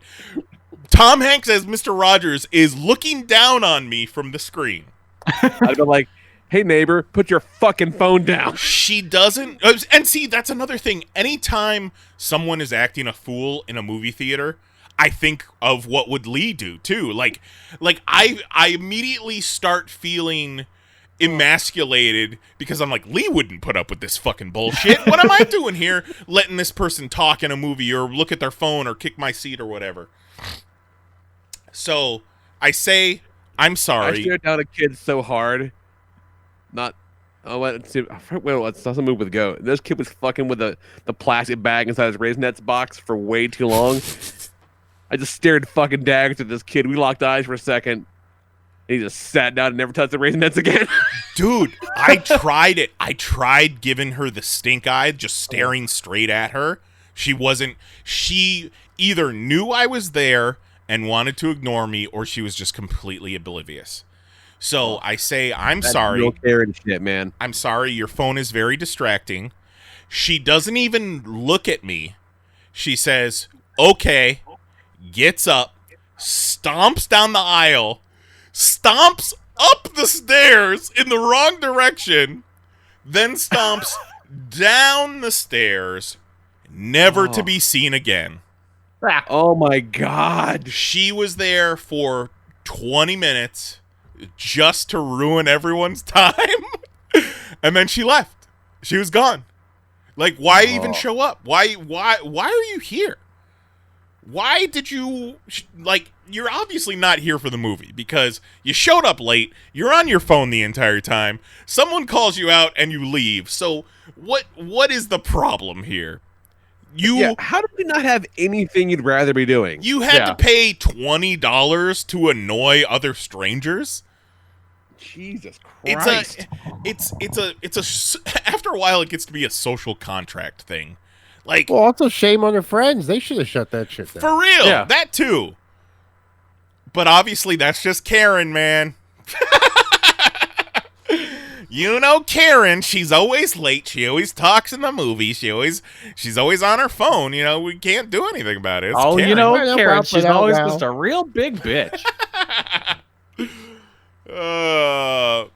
But you know, it worked out, and then you know, Mr. Rogers smiled down on me from the heavens. Well, fucking good on you for not making the situation worse. Right? And the thing that bugs me the most is, why is it a coin flip that every time we go out in public, and especially to a movie, that there's likely going to have to be a moment where we're going to have to get into a confrontation with somebody? Like, it's gotten that bad where you're just rolling the dice. Like, every time we go out, might have to tell somebody about their fucking ass, because that's just the way things are these days. We just want to have a good time, you know? Keep to ourselves, not bother others, watch a movie, and, you know, it's hard enough to get Mary to go out to see a movie. So when shit like this happens, she's like, that's why we don't ever go out. I'm like, you motherfuckers, you're ruining it for me. God. But People got no fucking sense, man. join us again next week for yet another Popcast Classic. That could never air today. It shouldn't have aired then. No. Can't wait to go back to the movie theaters, you guys. My guess is that Karen only came along because they're going to go to Applebee's for dollar margaritas. Likely. I miss telling people to shut the fuck up in the movie theater, you guys. It's been a long time. Shouldn't have left you. Hey, man, fucking movies are back, apparently. Yeah. Everybody go see that Russell Crowe Road Rage movie? Ugh. Everyone was real excited for that one, I think. Ugh. Yeah, we were talking in one of our Facebook messages today about how I was watching a video last night about how they're running theaters currently, and they're only allowed to have 30% capacity, but because of social distancing and having to block out seats to keep parties apart, they're not even gonna be able to make that. They're not even gonna be able to hit 30%. We were looking at a showing on Thursday night of New Mutants, and they had sold 9 whole tickets. But blocked off 54 seats. Yeah, like half the theater was fucking blocked off. Yeah. Which I mean, you say it like that, and it sounds like okay, that's probably, the way to do it, I guess. Cool, good for you, but who just wants to do that right now? I don't know. It seems weird. It gave just with the same deal with Disney right now, where it's supposedly real empty, real dead, and it's like, man, I would like to go to an empty Disney World. I would like to go see New Mutants on opening weekend and only have 8 other people in the theater, but I kind of don't want to. Yeah, it's a big butt. Yeah, right now everything's got a great big old butt, and it's not worth it. Not worth it. I am all about getting Bill and Ted in the VOD next week, though. Oh yeah, all over that shit. Did you know you can pre-order it? Yeah, you can pre-order the on-demand video. That is the strangest fucking thing. It is so weird. What? And there's kind of an aggressive marketing campaign about it. Pre-order now. I'm like, fucking why? I might not even buy it Tuesday. I might buy it, Wednesday when I get around to watching it. Well, why don't you pre-order it though? So you can just watch it any day you want. That's what the OD in VOD means. No, just pre-order it, and then you can OD whenever you want. Fucking strange. I wonder if it's the same kind of logic behind, if you get a new video game, you have to put it in and it has to update for however long. So maybe it's like if you want to watch this on Friday, you can preload your movie. Order it now, and then you could just turn on your Roku or your PlayStation on Friday, and it's there, and you don't got to put in any fucking credit card info. You don't got to download nothing. You're all good. You're ready to go. No, it's doing it on Amazon. It's instantaneous. I am absolutely certain that the reason they're pushing this is because there must be something where people are excited for the movie, but then kind of forget about it, and then enough time passes and it fades. Yeah, it's just to hype it and get. It's just to gauge interest. Why don't you pay it for me now before you want to watch it? Because we all know you're never going to actually get around to wanting to watch it. So just give me $6 right now. Yeah, trying to kind of inflate a quote-unquote opening weekend. Could be. I'm in. You fucking got my money. So, yeah, it's cool. But I'll order it on Saturday when I watch it. Right. Oh, man. So I've been playing that Alien game, and Jackson's been kind of into it, and been buying a whole lot of NECA Predators, and he's been kind of into those, too. And so we're going to watch Alien vs. Predator this weekend, you guys. Nice. Oh, man. He's going to be so hype. That'll be good. So, let's, on that note, take a peek back in time when you could go see movies. And so this week we're doing top 6. What's the top 6? Hit my music. 1, 2, 3, 4, 5. 6. Top 6. 6! I still like 6. button my music. There we go. Right, this week we did top 6 movie theater moments, movie theater experiences, however you want to slice it. And, you know, we got stories about assholes, but I decided to go, I want to go overwhelmingly positive. Let's talk about those good moments you had. For sure. So that's too, you know? Yeah. My list is much more positive than my school memories list. Yeah, right, exactly.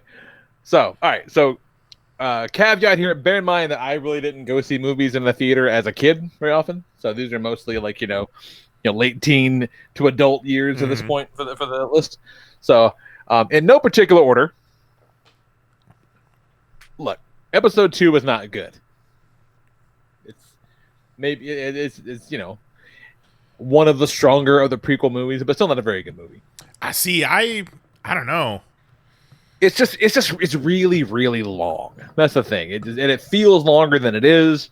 And all these problems aside, the first time I ever remember like leaping out of my chair and pumping a fist in the air was when Yoda pulled out a goddamn lightsaber in episode 2. Oh hell yeah. Like that shit was kind of wild. That fucking it popped me, as the kids would say. That scene gave me such a fucking buzz that I left Attack of the Clones thinking it was a great movie. Yeah, right. Yeah. It's like, fuck yeah. Yeah, and then when he puts it away, he does all this crazy shit, and he puts the lightsaber away and pulls out his little walking stick, and I'm like, oh, Yoda's the fucking man. Who knew? He's like, oh, my fucking back. Remember that scene when Yoda spins around real fast and drills his way through a wall? Yes. Absolutely. Yeah, yes. definitely. Like multiple walls, just chasing Count Dooku down the hallway. That scene's really cool, and I'm glad we all remember it. Oh, yeah. What is a great fucking movie is Dredd.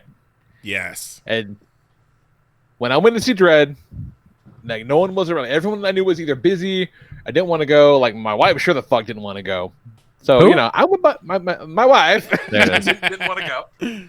So I said, "Fuck, I'm gonna go by myself." And she was all like, "Don't go to the movies by yourself." And I'm like, "You want to go?" She's like, "No." I go, "Well, then I'm gonna go by myself." Like, I'm not gonna not go see the thing because you don't want to. What the fuck is that? She's like, "Oh, that's a good point." So I went to see it, and there was like me and one other guy in this theater to see Dredd because fucking no one saw Dredd in the theater except for us. Like we're the only ones. And it wasn't marketed well at all. No, not and at it all. was just kind of abandoned in like early September, I think it was. Yeah, and it's so good, and it's hit that cult status, which it deserves, But like by the time the movie was over, like me and that guy, like we were brothers. Like we've been through this shit together, and I hope that he talks about me the same way I talk about him.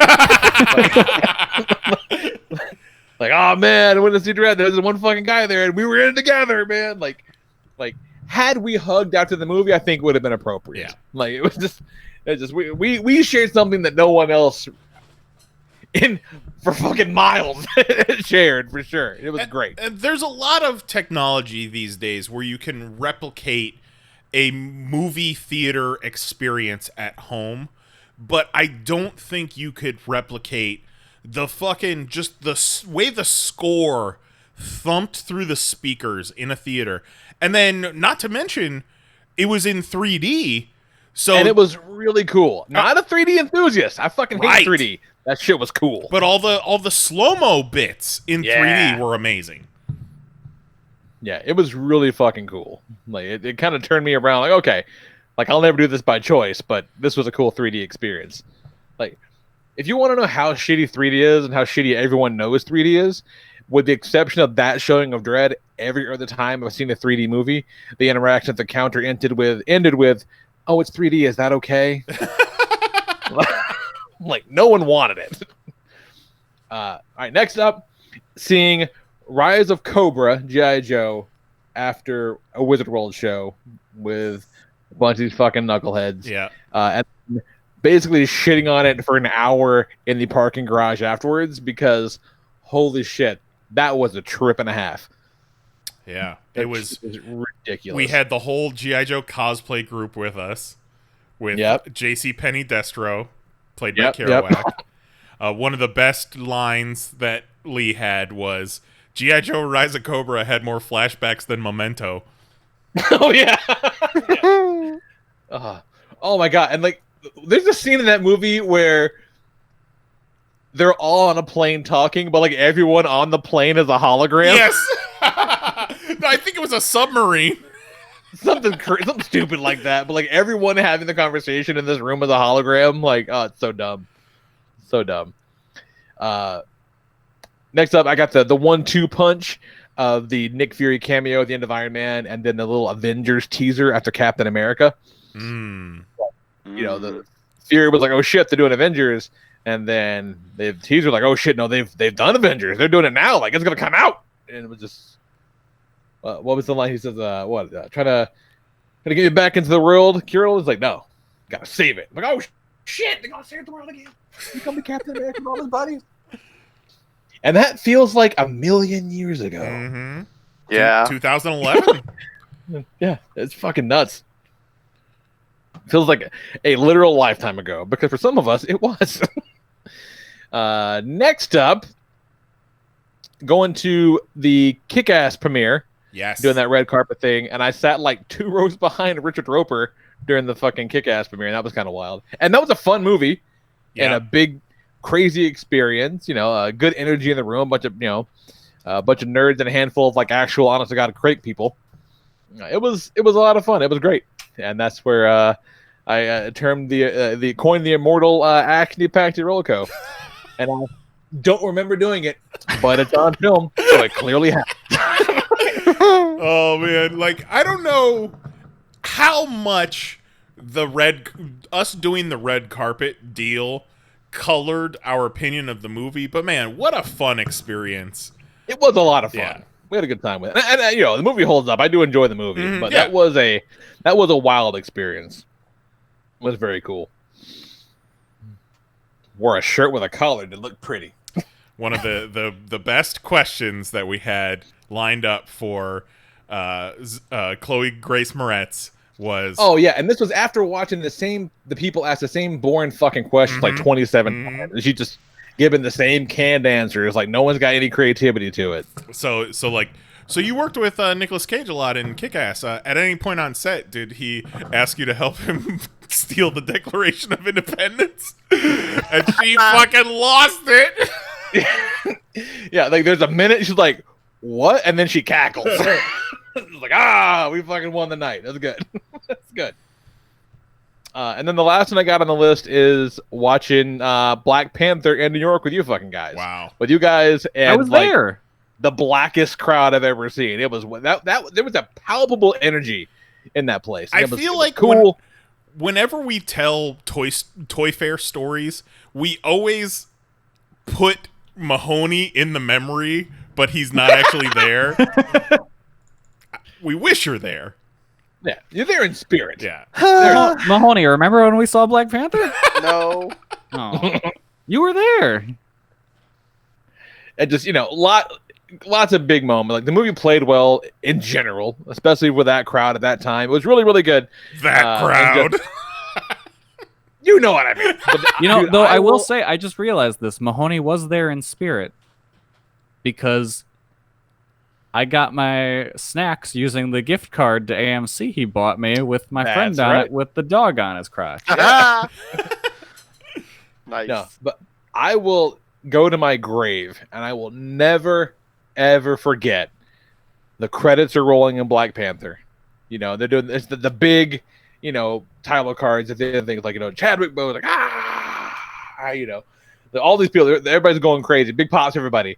And then it's like Martin Freeman, and it's just crickets except for Knives going, ha!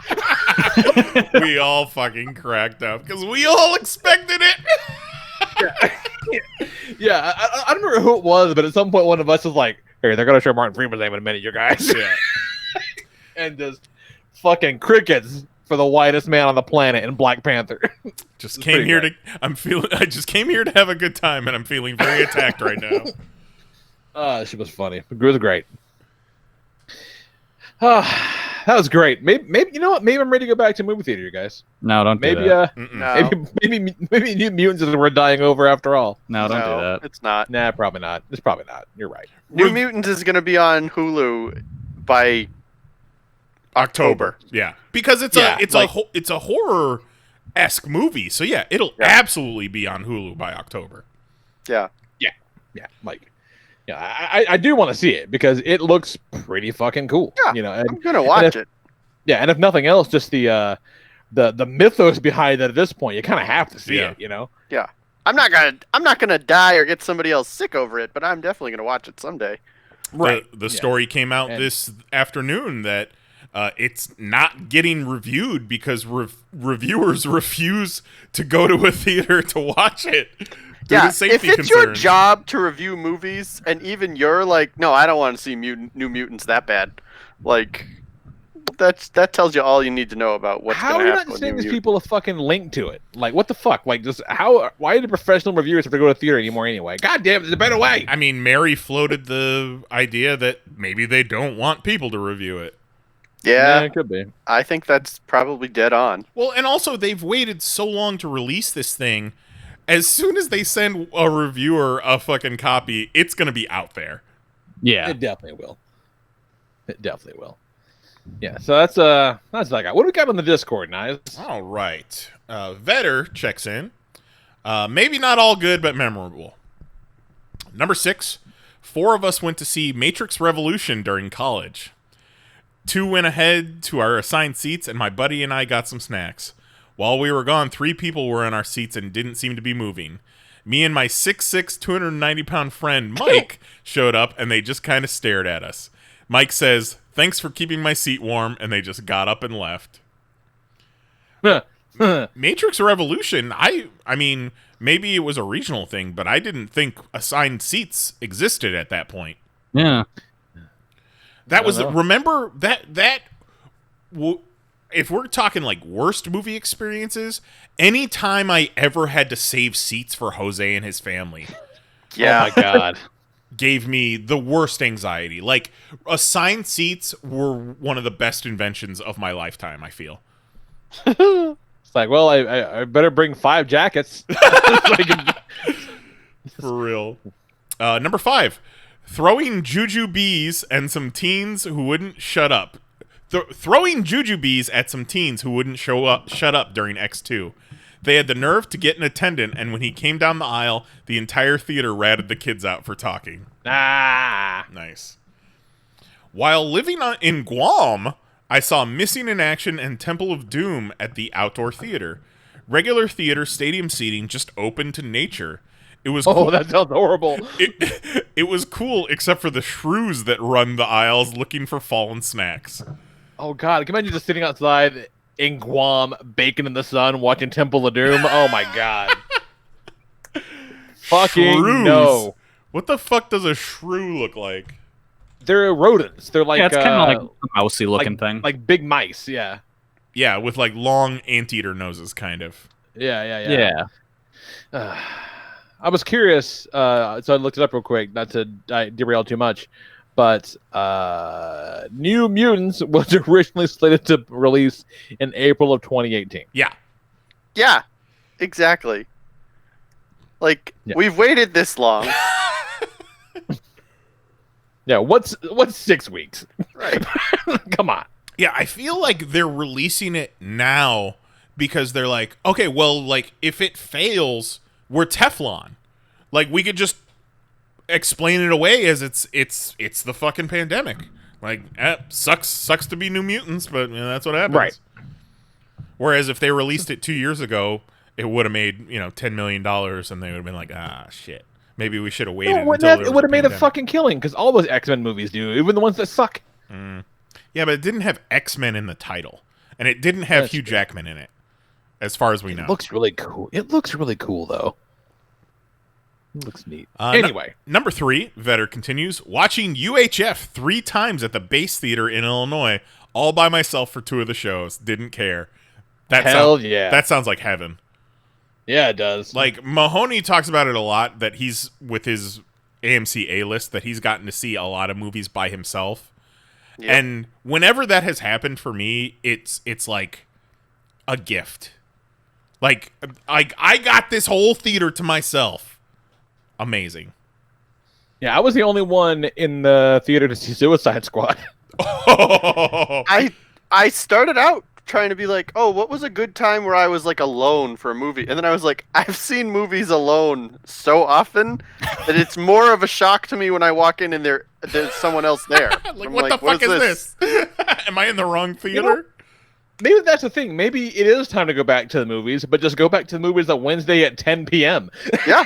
You'll be the only one there, so who cares? I'd rather go at 10 a.m. than 10 p.m. just as far as to make sure that they're cleaning everything right. You get that that virgin virgin territory there. Yeah. I'm betting that at like 10 a.m. that's either the opening crew or the closing crew who's responsible for cleaning. I'm betting both of them are the least likely to have cleaned. You need the person in the middle of the day, right? Who like I'm not just getting here and I'm running behind, so I'm rushing. Or as soon as I finish this, I get to go home for the night. Right. You need the one who's like trapped there for 5 more hours, no matter how well they clean. That has to clean because people are watching. Yeah, you're right. Yeah, so it's 1 p.m. on a Thursday. Exactly. It's like that's the spot. As soon as I finish cleaning this theater, I have to go like sweep up popcorn or pry gum off of something. So I'm gonna spray this for extra long. Like, that's what you want. Number 2, The Phantom Menace. It had been a minute in between movies, and I was excited. The theater was packed with costumed fans. Nothing beats that feeling when the opening crawl and music hits. Movie itself wasn't the best, but the experience was fun. And number 1, taking a page from Eric Magnus here, watching We're the Millers with a girl who lost interest at some point while they were in Mexico. She entertained me instead, and I don't remember much of the movie after that. We're the Millers. We're the Millers is... Oh, that one. Jason Sudeikis and Jennifer Aniston, where they have to do a drug run, and they pose as a family. Jennifer Aniston does that wet striptease. It's fine. It's a fine movie. Yeah. The kid in that, the kid who plays the son, was supposed to play Pennywise. Ah. Yeah, I see that. I'm happier with what they got. Yeah. Sweet deal. All right, what you got, Kelly? All right. My number 6 is The Man from U.N.C.L.E. That was basically my dread, where it was like me, my buddy Justin, and like 2 other people that saw that movie. And that movie rocks. I love that movie. Wish I more will people admit saw to have it. never seen it. It's really fucking good, and I wish more people had seen it. Superman and Lone Ranger, right? Yeah. Yeah. And it's a Guy Ritchie movie, is it not? Yeah. No shit. Yeah. No, that movie rocks, and no one saw it. All right. Well, now I want to watch it. Yeah. No, I highly recommend it. Did you see the sequel, The Man from Fuck Uncles? It's the name of Jose's new podcast. Yep.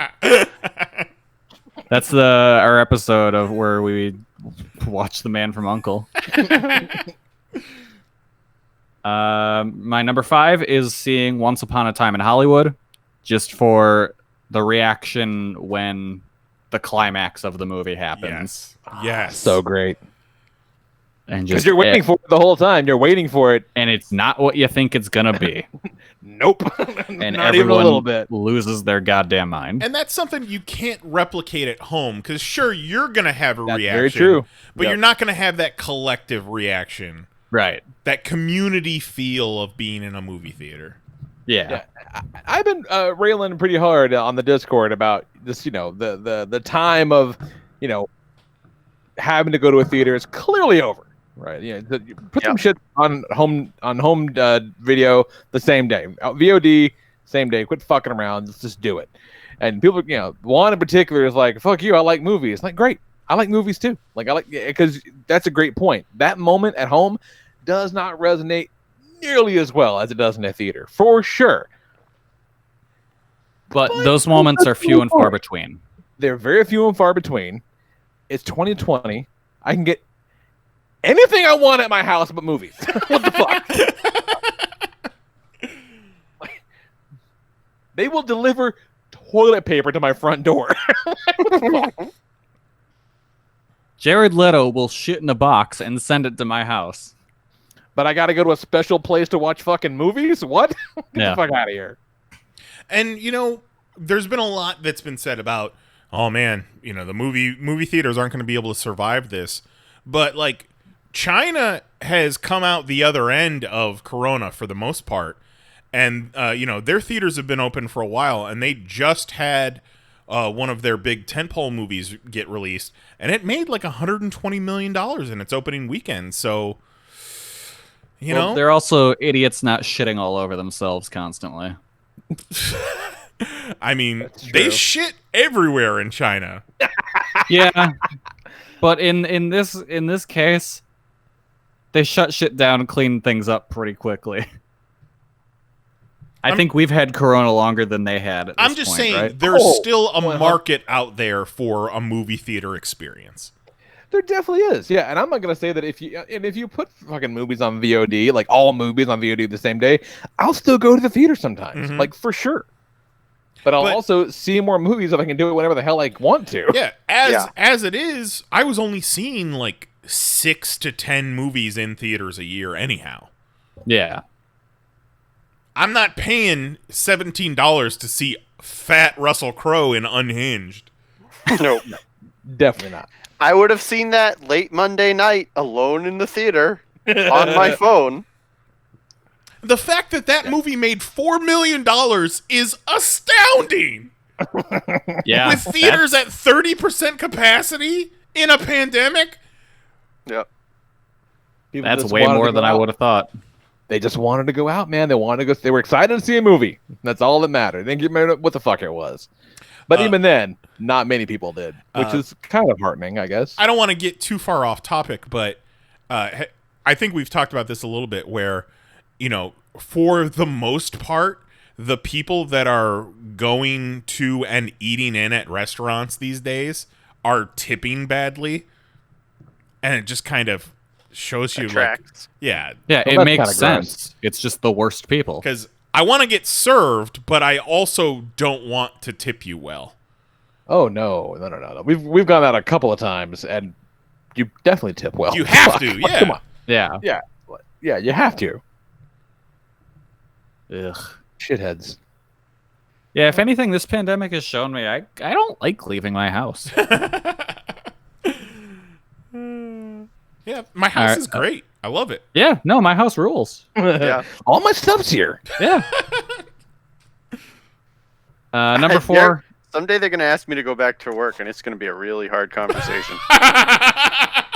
Man, I don't know if they will. Yeah, that's fine with me.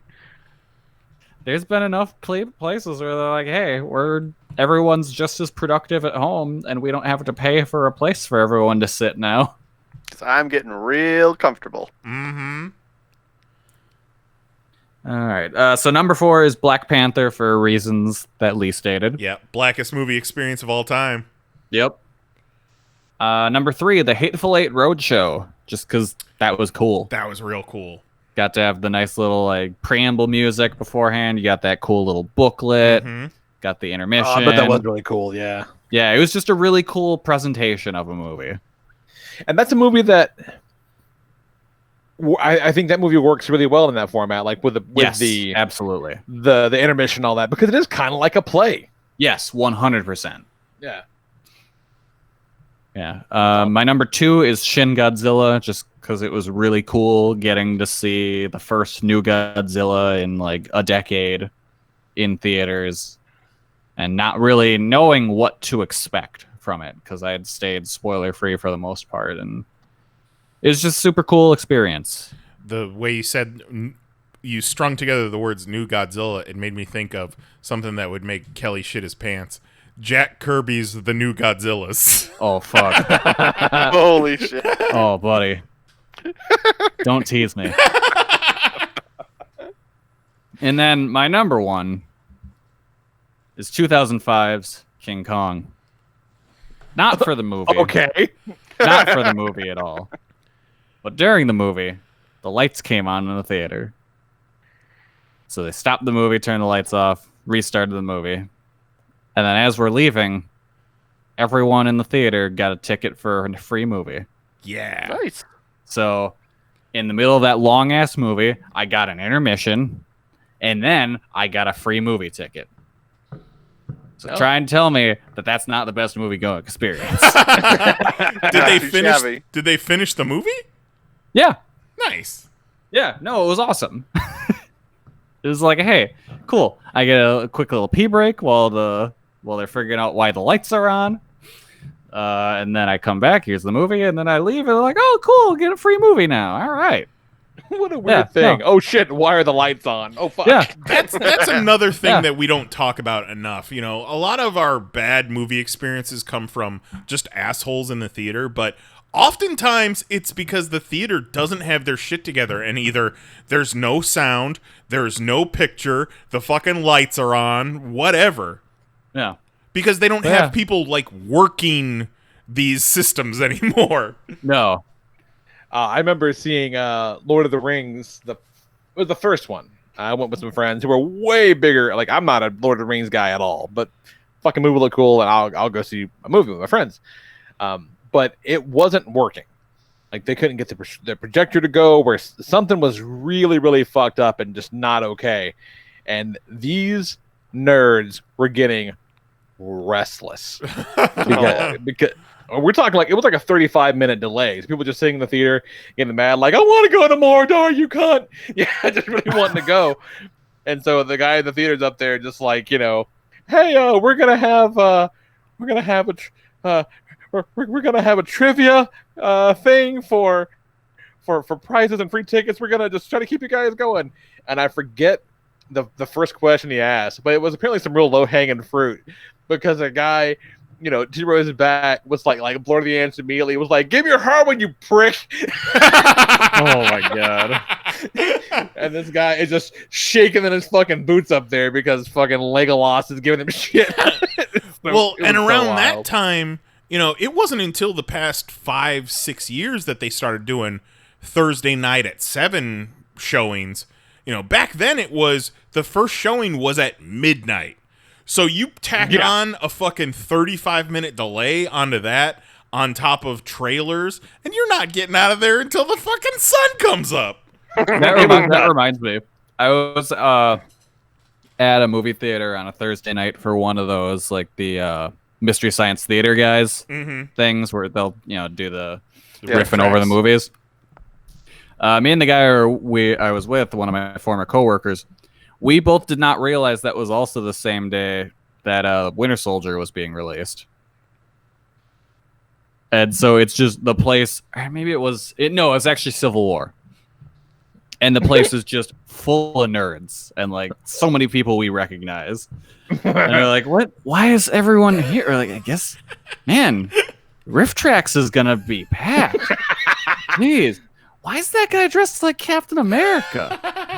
Oh, and then like, you know, it'd be waiting in the line for refreshments, see someone from the shop, like, oh man, you here to see Civil War? No. What? No. Yeah. Oh no, I'm here to see the Riff Tracks thing.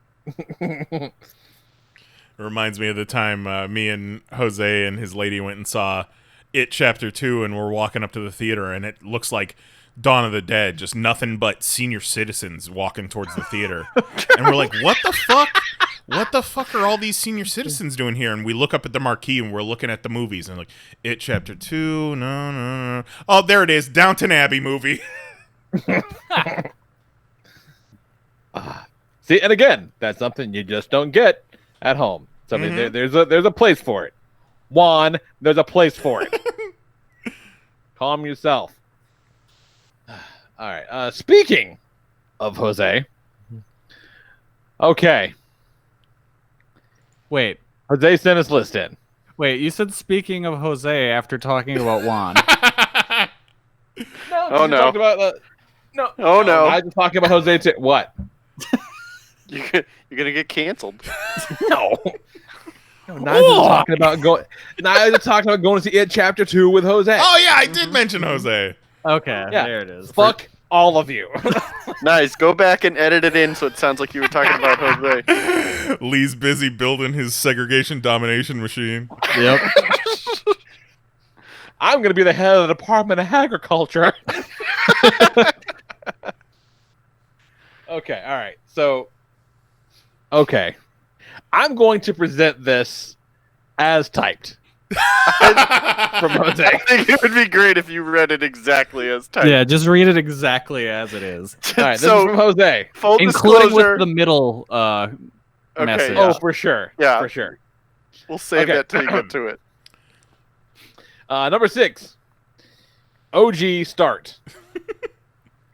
Watching Fear and Loathing in Las Vegas with my parents. I had not idea what I was watching at the time, but we all had a blast.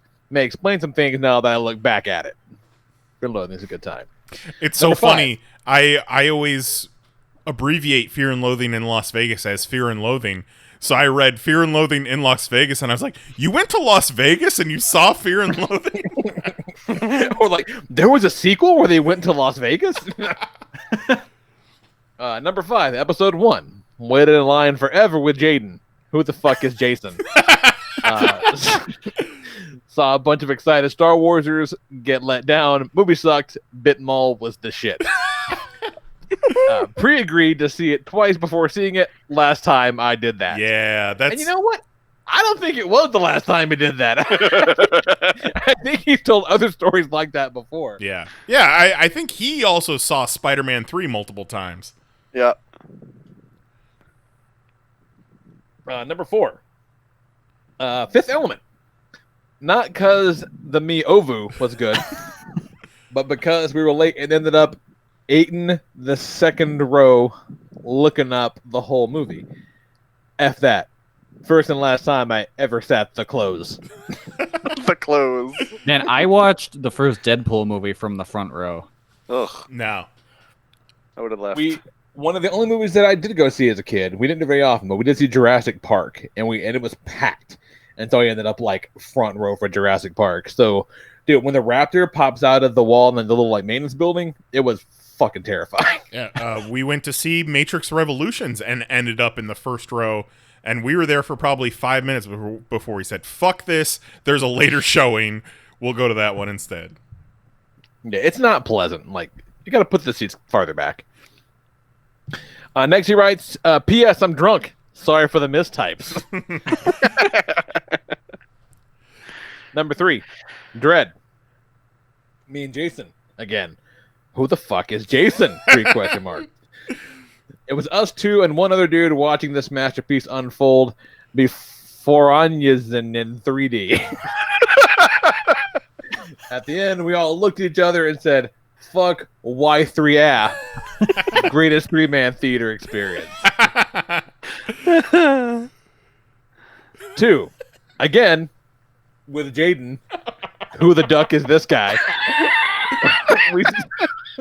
We saw the OG Star Wars when they played all 3 back-to-back.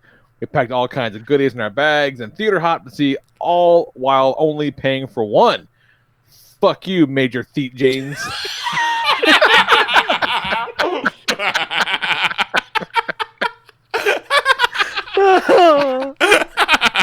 And number 1. Major Theat James is my favorite member of Trump's cabinet. Fuck you, Major Theat James. Fuck you, Major Theat James. And number 1, Black Panther and NYC. We have hit this many times on the show, but Nice knows what's up. Oh, shot. Got it right. Who the fuck is Nice?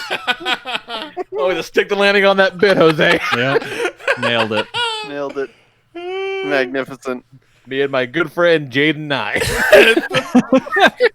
Like, I don't know if in your times that you guys have known Jose, if you have learned to speak Jose as well as I have, but fuck you, Major Theat Janes. Like, I read it perfectly as fuck you, Major Theater Chains. Oh, yeah. Yeah, Yep. of course. Yep. No, you definitely got to read between the lines, for sure. Yeah. It's like one of those viral posts you see where like they mix up all the letters in the middle, and they're like, "Look, your brain can still read this." Like,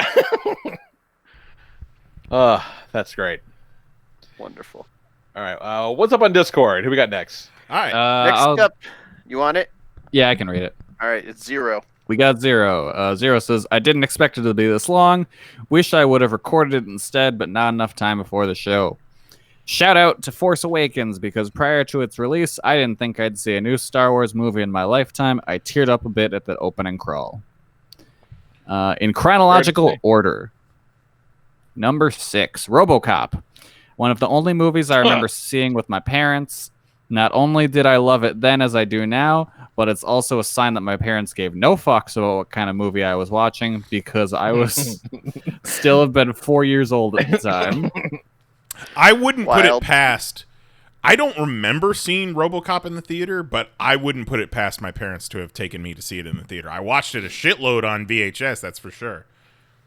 I was just thinking the other day about, because like I said, Jackson's been, checking out the NECA Predators I've been bringing home, and I let the kid play with a lot of stuff. He ain't playing with the NECA Predators. Like they'll break. They're not meant for that. Right. They're just not. But I was thinking about how when I was a kid, Kenner made Predator toys for kids. Yeah. And there were Alien toys for kids, and there were RoboCop toys for kids. These there was a Rambo cartoon. Yeah, these ultra-violent R-rated movies had children's toys. How fucking crazy is that to think about now? Well, NECA those RoboCop toys were great. Yeah, they had the caps in them. Yeah. Hell yeah, they did. And those vehicles were awesome. I think NECA is also making re-releases of the old Kenner toys. Yeah, if they're not re-releases, they're definitely in the style of. They're them, HD remakes. Yeah. Yeah, so pretty wild. I just thought about that this week, about how remember that you'd get the Kenner books, and then how it's the Kenner toys, and they'd have that little booklet inside of it, show all the new shit coming out. You're like, oh shit, I gotta get this one, this one, this one. Oh, why are there fucking 3 pages starting to line up in this goddamn thing? Get out of my face. The old days. Yeah. Number 5, Clueless. Clueless. I saw Clueless a John Michael number of times. My friend and I spent our summer that year at his mom's work, which was near a movie theater. Matinees were dirt cheap, and the theater had air conditioning, so we saw it at least a dozen times just to stay cool. Nice. That's hilarious. I love it. Number 4, Phantom Menace. My friends and I ditched school early to catch an early afternoon screening. Despite living in San Diego, we didn't have a big nerd population then, so there wasn't much of a line yet.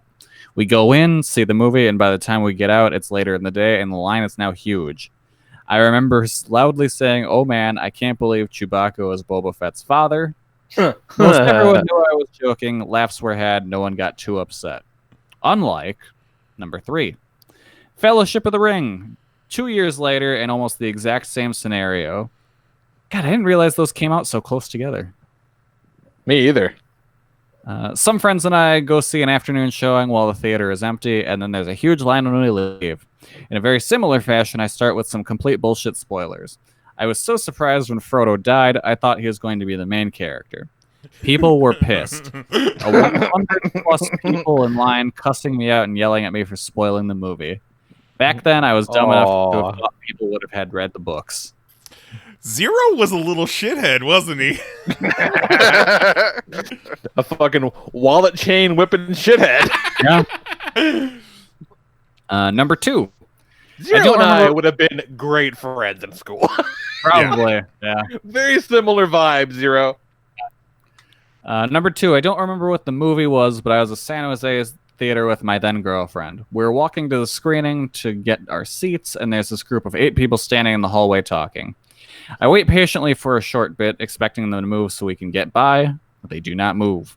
I just shove my way through with a very sarcastic "excuse me," and we take our seats. The group comes up to us at our seats, and Mr. Cool Guy of the group is like, "You owe us an apology. We were trying to walk by. You wouldn't move. You need to apologize right now, or we need to step outside." Oh, okay. I'm sorry you were in my way. That's what I thought. And they walked away. Yeah. And number 1, Transformers.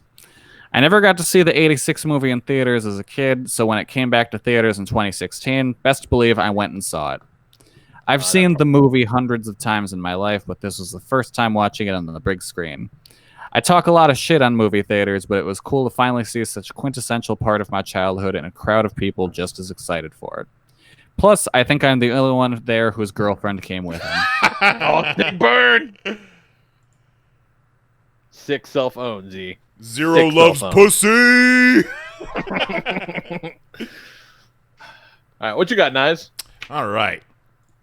I got some shout-outs right off the bat. All right. My first date ever, we went and saw Hocus Pocus. So Hocus Pocus holds a very special place in my heart. I think, her mom came with... Nice loves pussy! Went on a date with a girl. Her mom came with us to see Hocus Pocus, and then the second date, we went and saw Jurassic Park, and my mom went with us then. Ew, 2 dates with a girl. Yep. Gross. The summer that There's Something About Mary came out. There's Something About Mary is one of my favorite movies.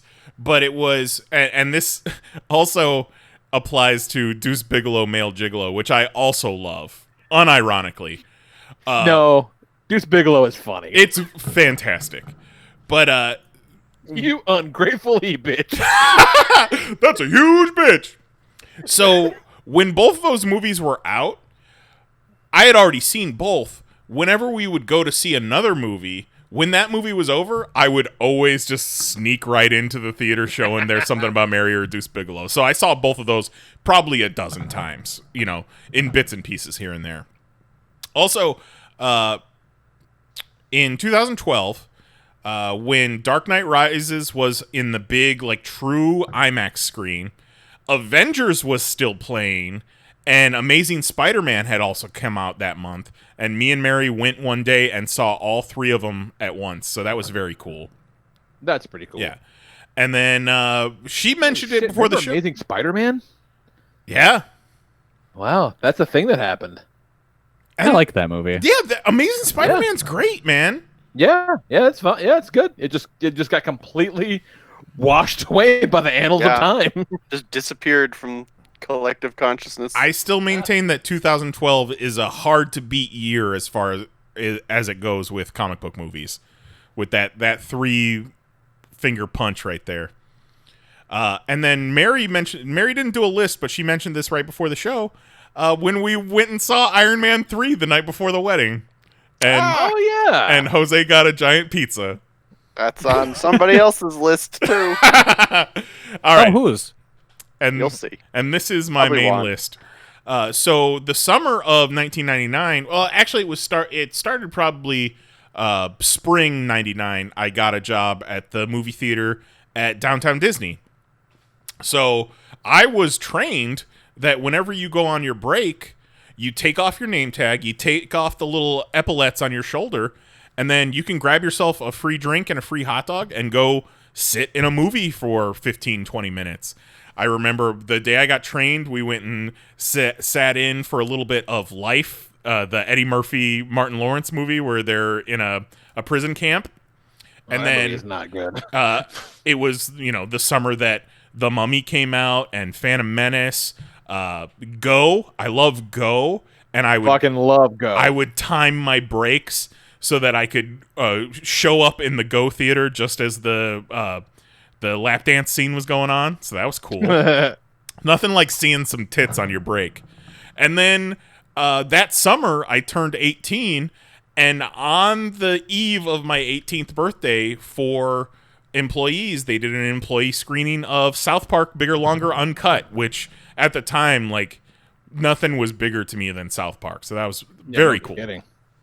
Jose mentioned it in his list, but my number 5, when they re-released the Star Wars special editions, it was just after they had remodeled that same theater in Downtown Disney. It was an AMC. It was when they first put in stadium seating and all that. So we theater hopped and saw all the special editions, but we also saw Howard Stern's Private Parts. So that was a very cool day. God. Yeah, and just like he said, just backpacks full of snacks and shit. It also reminded me of this one time we went to a local movie theater and did the same thing, theater hopped, but mostly we went to see Beavis and Butthead Do America. And, it was a group of us fucking hoodlums, and we hit the Target beforehand, and Jose got a 6-pack of the root beer that looks like it's in like beer bottles.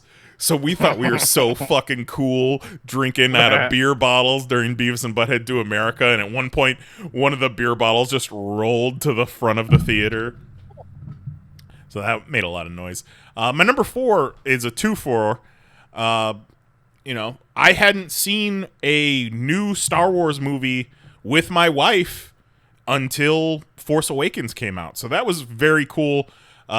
She had actually already seen it with Jose's lady, because me and Jose were in fucking India when the movie came out, and it wasn't released in India until we had already left, because their big movie star there was opening the same weekend that Force Awakens was opening everywhere else. I just remember when they got that tracking shot going through Maz Kanata's castle, aka the cantina scene. Like, I was so stoked, my eyes started to well up.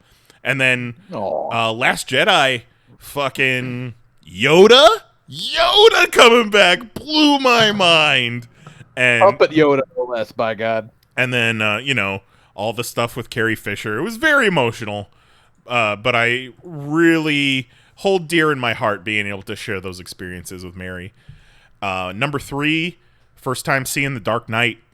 The hype was unbelievable, and that was one of those where Jose and me both tried to avoid everything. Every trailer, we would dip out of. I remember going to see Get Smart that came out that same summer, and a trailer for Dark Knight came on, and I fucking left. I left the theater until the trailer was over, just because I didn't want to be spoiled for anything.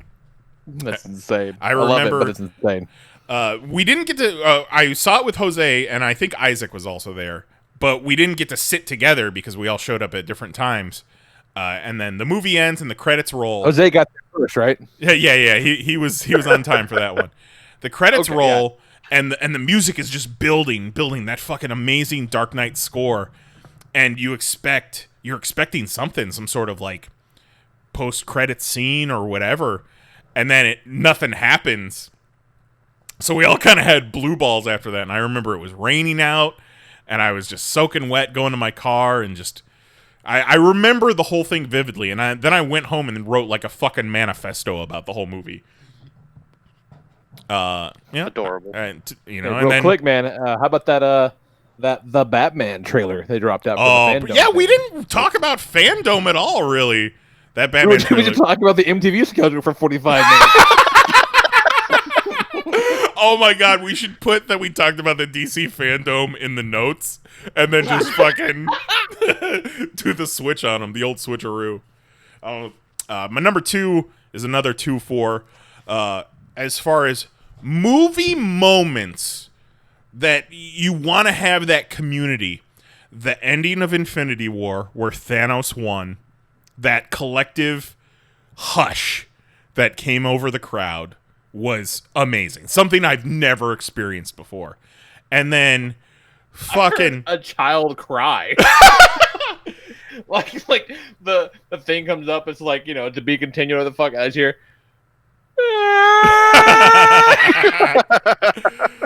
And then that's like when I saw the second Ant-Man movie, and it ends with like the end of Infinity War. Yeah. And a dude just gets up from his seat and he's like, "What? What?" As though he'd never seen Infinity War. Yeah, why are you seeing Ant-Man and the Wasp if you haven't seen Infinity War? And then the bookend to that has to be Avengers Assemble in Endgame. Like, yeah, that happened, and the theater erupted, and tears streamed down my face. I was so happy. I don't know if I'll ever have a single moment as joyful as Avengers Assemble in Endgame, because it was such a fucking slow burn. We went fucking 11 years waiting for him to say that. Yeah. Yep. Had it come any earlier, it wouldn't have been as earned. And then my number 1, I'll never do this again, but we did the Marvel movie marathon the day. Oh my God, that's right. The day Avengers dropped, and I've never felt a bigger sense of community in a theater because we were a family for a full day. And what was also cool about that is, we were kind of in and out. You could take naps during the movies, get some snacks, relax. But the big deal was you wanted to be fresh for Avengers. But I remember sitting in the theater that day, and it was when fucking Shia LaBeouf shouted us out on G4. Like, we got a tweet or a message about that. That was amazing. But, yeah, being able to experience that movie marathon and then end it with Avengers with that group of people was something I've never experienced before and will never experience again because fuck that. I miss the movies, but I'm not going to sit in one for 10 hours ever again. No.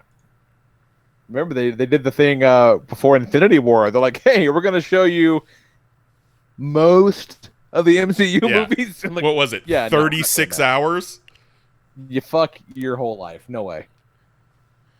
No, that's a punishment. Mm-hmm. Absolutely. No. Rock solid list, Jason. Thank you. Rock solid list. What's next on Discord, Mahoney? Couldn't tell you. It just says 2 blocked messages. I am supposed to tell you that you eat repackaged blueberries that fell on the floor. Oh. Well, wow. That's very specific. They grow outside in the dirt. So it's not, you clean them, Juan.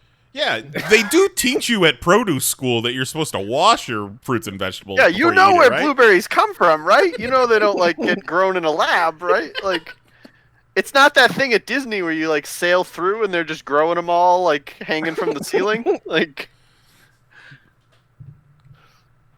Why eating dirty blueberries, Mahoney? They're delicious. You ever had a blueberry? They're great. You ever had a dirty blueberry? I have a memory of blueberries in my list. Oh shit, son.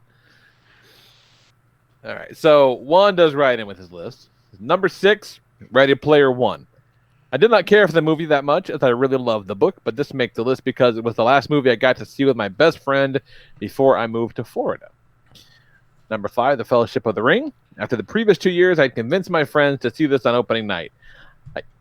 2 years? If you have to convince your friends for 2 years to see a movie, they don't need to see that movie, Juan. Yeah. I hyped it up for weeks. I got them all mega excited. Then came the day. I was sick AF. I wasn't going to let that stop me, especially since I convinced everyone to go that day and tickets had been bought. If you thought that movie had a lot of endings, you should have seen how many I thought it had. There were parts of that movie that I saw that were not even in the movie. I went home, took my temperature, and my fever was 102. No. It's Return of the King that had multiple endings. Yeah. Fellowship of the Ring had 0 endings. Yeah. It just stops. They're like, oh, movie over now. They're like, all right, let's go. Let's go on our adventure. Credits. It's a fucking 2-hour preamble. And boy, do they amble. They amble. Even the fucking trees amble in that movie. Number 4, Howard the Duck, the first movie I ever went to see by myself because Juan is 67 years old. I remember that. Number 3, One Dark Night. Can't really say much about this movie other than my sister should not have taken me to see it. This was back in the day where theaters would show 3 movies in a row, all different, and I was a kid. She took me to see The Last Unicorn, and we stayed for Creepshow, which did not bother me because it was funny and had cartoons in it, and a movie called One Dark Night, which scared the living shit out of me. Taking a bus home that did not run all the way to the house did not help either. The whole time walking home in the dark, my sister kept telling me not to tell Mom. Shit, the second we got home, I ran into my mom's legs and hugged the shit out of them and cried my ass off. My sister got grounded. That reminds me of the day the Teenage Mutant Ninja Turtles movie came out was the same day that the Dana Carvey starring movie Opportunity Knocks came out, and my mom took me to see Opportunity Knocks in the morning, and then we saw Ninja Turtles at night. That's hilarious. What the fuck is One Dark Night? I'm trying to look this thing up. Yeah, I've never heard of that. Probably a vampire. I thought he was talking about Dark Knight. Why are you calling it that? Let's see. One Dark Night is a 1983 American supernatural horror film directed by Tom McLaughlin and starring Meg Tilly, E.G. Daly, and Adam West. The film follows three teenage women sent to a museum. Adam West is not a teenage woman. Three teenage women into a mausoleum for the night as part of a high school initiation rite. A dead telekinetic occultist returns from the dead and haunts them, forcing the three to survive the night inside the crypt. Ooh. Lock in the movie. Ooh. Lock in the movie. Yeah, no shit. Dead bodies in here. You can't leave. Goodbye. All right. I just had to know. Number 2, Tron. On a more positive note, my sister took me to see this, and it was a way better experience. And number 1, Infinity War. I've been to a lot of movies, but never has any movie I've gone to made the entire theater sit in silence as Infinity War's shocking, dusting ending did. This was the very first showing of the movie to a general audience, and we were all in shock. Not a single one in the theater saw that coming. It was great. Yeah, legit. That's a big one. Yeah, Juan saw the very first showing of Infinity War ever. That's kind of nuts. And can you imagine how much it must have like physically hurt him to not go online and spoil the fuck out of everybody? Just like a kid with Tourette's, just trying not to let it, trying to keep it on inside. Oh man, it's really good. There's this one part. I don't want to spoil it. Look, no spoilers, but you might want to bring a Dustbusters. All I'm saying. Exactly. No comment. What you got, Mahoney? All right, my list. I have a lot of shout outs because as I made my list, I was like, I don't know if I'm going to have 6. And then I was like, oh, I have 100. So when we went to see Crawl, a.k.a. Gator Basement. Fuck yeah. I should have put that on my list. That was a fucking riot. Everyone thought that it was like a serious movie that they were there to be, serious for. And the rest of us, we knew that was not the case. And when that boat they spend the whole movie trying to get out of the house. They get out of the house and into a boat and then immediately get thrown through the picture window back into the house, and we all just erupted in laughter. That was wonderful. Yeah, somehow, and I'm not even being kidding, I don't know how no one else in the theater thought that was hilarious as we did. I don't either. Fucking hysterical. It was. It absolutely was. And anyone in there who didn't laugh at that is dead inside. When I got to bring Katie to see Captain Marvel. That was the first Marvel movie that I got to see with her, and I had waited so long. And I saw Captain Marvel, and I was like, you don't need to know anything about anything. Yep. It's really not that scary. Like, I'm totally bringing her to see this. And she loved it. Perfect. I don't know what movie I saw, but before that movie was the trailer for Pineapple Express. And the dude kicks his foot through the bloody cop car windshield, and his foot gets stuck. And me and my brother and Lisa erupted into laughter, and no one else in that theater laughed. And the three of us had giggles for a half an hour. Like the movie had started, we were still laughing about that trailer. It's not blood, by the way. It was a red slushy. Oh, right. Whatever. I don't remember much of anything other than that guy kicking his foot through the windshield. I got to see Infinity War when we were on the Disney cruise, so that was cool. They had a special showing on the boat. We had to line up at midnight. They had a red carpet. They were interviewing people. It was cool. So I was in this packed Disney cruise auditorium watching Infinity War when everybody turned to dust, and got to hear all of those. And the movie ended, and this one dad just turned to his little kid and was like, "Are you all right?" That kid was not all right. Shout out to when I saw Nancy I don't feel so good, Dad. Exactly. Shout out to when I saw Nancy Drew in The Hidden Staircase in the theater, and the only other people were directly in front of me, a woman, another lady that she was there with, and a young child, and the two ladies were vaping. Then I think you told the story about seeing that movie on a Tuesday. The following Saturday, I was like, Hey, is this the movie you saw on Blu-ray at Target? Yep. Yeah, record time to get that thing to Blu-ray. They like had to make that movie to keep the license or something. Clearly, like that movie was contractual. My Blueberry memory: I saw Booksmart in one of the smaller theaters. Tons of teenagers, like an actual full movie. I think it was like a Friday night. So I'm surrounded by like 16-year-olds. And I am drinking my smuggled in tea and eating blueberries. It's like, man, I'm probably on so many like Snapchat stories of like, check out this dude here alone, drinking a tea and eating what appears to be blueberries. And they're clearly filthy. And my last shout out is when I went to see Endgame, the like special edition that they released with those extra scenes at the end that were wicked lame. God, remember that? Oh, I totally forgot about that.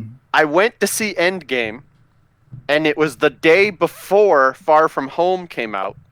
And so I went to like a 9 o'clock showing of Endgame. And then I was like, well, I mean, wait a minute. Like, at midnight, Far From Home is going to come out. And I had tickets to see Far From Home the next day at like 7 o'clock or something. But I got a ticket to see Far From Home at midnight, stayed after Endgame ended, and just went and saw Far From Home right then. That's cool. So My that was homie's such fun. a sweet boy because he, bought a ticket to see Endgame. I would have just, if I had connected those dots, I'd have been like, shit, I'm gonna go watch it. Go watch Far From Home. I technically didn't really buy a ticket so much as I used my pass. Like, oh, there you go. You know, it was all A-list. In this day and age, it's much harder to hop theaters. Yeah. No, that's true. The assigned seating really does take the piss out of that, I guess. Yeah. All right, so my actual list. Nyes reminded me of this when he said how stressful it was to save seats for Jose and his family. Mm-hmm. We had these friends who were always late. It was before assigned seats. It was before you could like send a picture of the barcode to their phone to be like, here, come in when you're ready. So you had to just stand outside with the stupid ticket stubs waiting Like for a them to real get there. piece of shit. They were always late. And we went to see The Incredible Hulk. And I was like, I am not dealing with this shit again. So they were like, what time's the movie? And I was like, 6. Starts at 6. And they were like, not 7? And I was like, no, this one's a special one, and it starts at 6. And they, feeling bad for all the times they were late, were like, if that shit starts at 6, we're getting there for 5. And so they showed up at 5, and the movie was at 7, and they had been sitting in the parking lot for 2 hours when we rolled in, and we're like, oh, hey, whoops. I didn't think you would actually be on time, let alone early. Got him. Yep. Number 5, one time I was in Florida visiting friends, and we went to see, I don't remember what the movie was. It was some kind of like journalism mystery or something. Like Spotlight. It might have been. I don't know. It was about like newspaper writers, and they uncovered a conspiracy. It was not great. There was a dude in that theater eating an apple. Like a whole apple. Like not apple slices or something, like taking like crunches out of an apple during that movie. And I was like, this is absolutely ludicrous. Like, well, I mean, who brings an entire apple into a movie? An apple can't be much louder than popcorn or nachos, right? Oh, you'd be surprised. Yeah, no, I can definitely see that being louder. I mean, you get a nice crisp apple. That's a loud, unique sound. And plus, it was not like, it wasn't like Terminator. Like, it wasn't like there was like explosions. This was like a bunch of newspaper journalists sitting around talking. Crunch. Like, absolute nonsense. I'd imagine the first time you hear it, you're like, wait, what the fuck was that? Yeah, like, sounds like somebody's eating an apple. But that can't be true. Yep. Oh, but it was. Number 4, last year on my birthday, we got a babysitter. We went off to see Good Boys. Saw Good Boys, had a great time. Walked across the parking lot to this restaurant, had ourselves some dinner. And then as dinner was finishing, we were like, Ready or Not starts in like 8 minutes. and we walked back across to the theater, got tickets to Ready or Not, went back in and saw another movie, and still made it home before our sitter ran out. That's so fucking cool. It was a lot of fun. And like Good Boys and Ready or Not is a really good double feature. Yeah. I still need to see Ready or Not. Oh, It's fun. It's really good. You'll love it. I'm sure. Yep. Yeah, it's good. You should watch that like tomorrow. Number 3 is Iron Man 3 for the Nice's wedding. That was a blast. Everybody in town sitting in like the Sbarro or whatever, having pizza before the movie started, and then Jose being like, "I'm bringing an entire pepperoni pizza into the movie with me." So just sitting in Iron Man 3 eating pepperoni pizza with everybody there, wonderful time. Remember that forever. Me and Mary both fell asleep at different points. I believe it. I mean, the movie's not that great. It's fine. It's not the best Marvel movie by far, but the memory is good. Iron Man 3. Yeah, and I'm not saying we fell asleep because we didn't like the movie. We fell asleep because we were so fucking exhausted and just It was a stressed big out. day. Yeah. I bet. All right, number 2. In high school, we went to see Unbreakable. We crammed more people than could fit into either my tiny car or Lisa's tiny car. I don't remember. And we drove out of our way to go to one of the only theaters around us that had that was a dine-in theater. And so in the dine-in theater, you had like legit like tables with these like reclaimed car seats. Like you were sitting in like a seat from like a Chevrolet something. Like they were these like fancy seats. Everybody who knows anything about cars was excited about it, and I was like, cool. It's like a giant office chair, but whatever. And so we show up, we sit down, we order all of our food. Previews are running, the food shows up. We've got this table full of like every appetizer they have. And I don't have any idea what's coming with Unbreakable. No one had any idea what was coming with Unbreakable. And so the movie starts, and it's like each year, like 200 million comic books are sold or something. And I'm like, is this a movie about comic books? and everyone I'm with is like, is this a movie about comic books? And it was, and I fucking loved it. And they were all like, I mean, whatever, like it's fine. But I was stoked. I like stumbled on a comic movie. Yep. It was awesome. And at the end, like, you know, spoilers if you haven't seen Unbreakable, but what the fuck is your problem? At the end, like, Mr. Glass is talking to him, and I lean over, and I'm like, you know, if this really was like a comic book, they would not be pals. They would be arch nemesises because they're the exact opposite of each other. And then, like, that played out on the screen, and I was like, holy shit! Like, holy shit! It was great. And my number one, Nice mentioned Avengers Assemble. My number one and the most emotional reaction I had in Endgame was the hammer. When Cap picks up the hammer and beats the shit out of Thanos. Like, I like involuntarily grabbed Lisa's leg and like squeezed it when that happened. Like, it was a moment. It was great. Well, to be fair, there's nothing but those moments in that movie. Oh yeah. Oh, absolutely. It's a lot. All right, take us home, Nice. What's Eric Magnus got? That All right, Eric Magnus. Shout out to Endgame as I'm sitting there waiting for the Thanos snap and to hear people say, what the fuck, when the movie ended. That was better than the barbershop in South Korea. Number 6. God. Soul Man. I can't believe my parents took me to see that movie.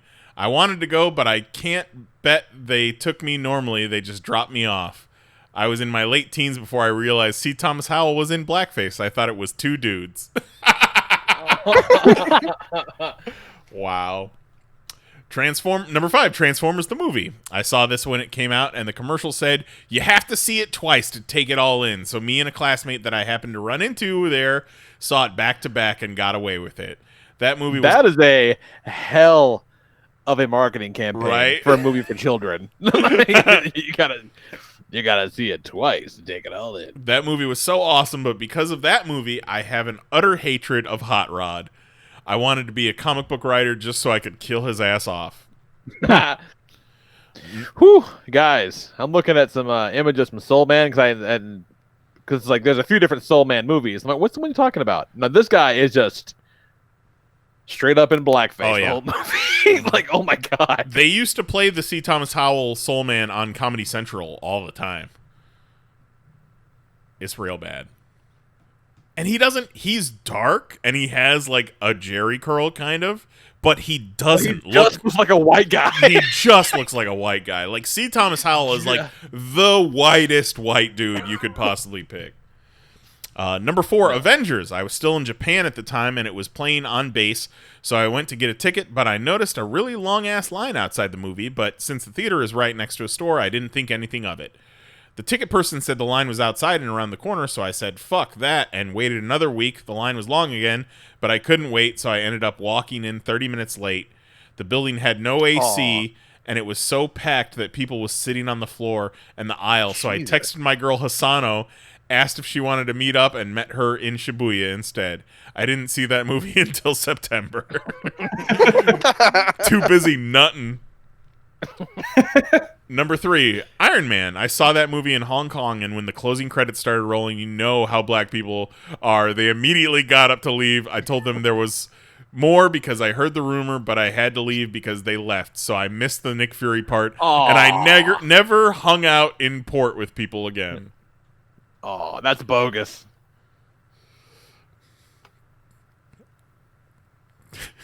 Did anybody else hear that? No, what the hell was that? We just went silent. Well, because when I said never, I accidentally put a G in there, so...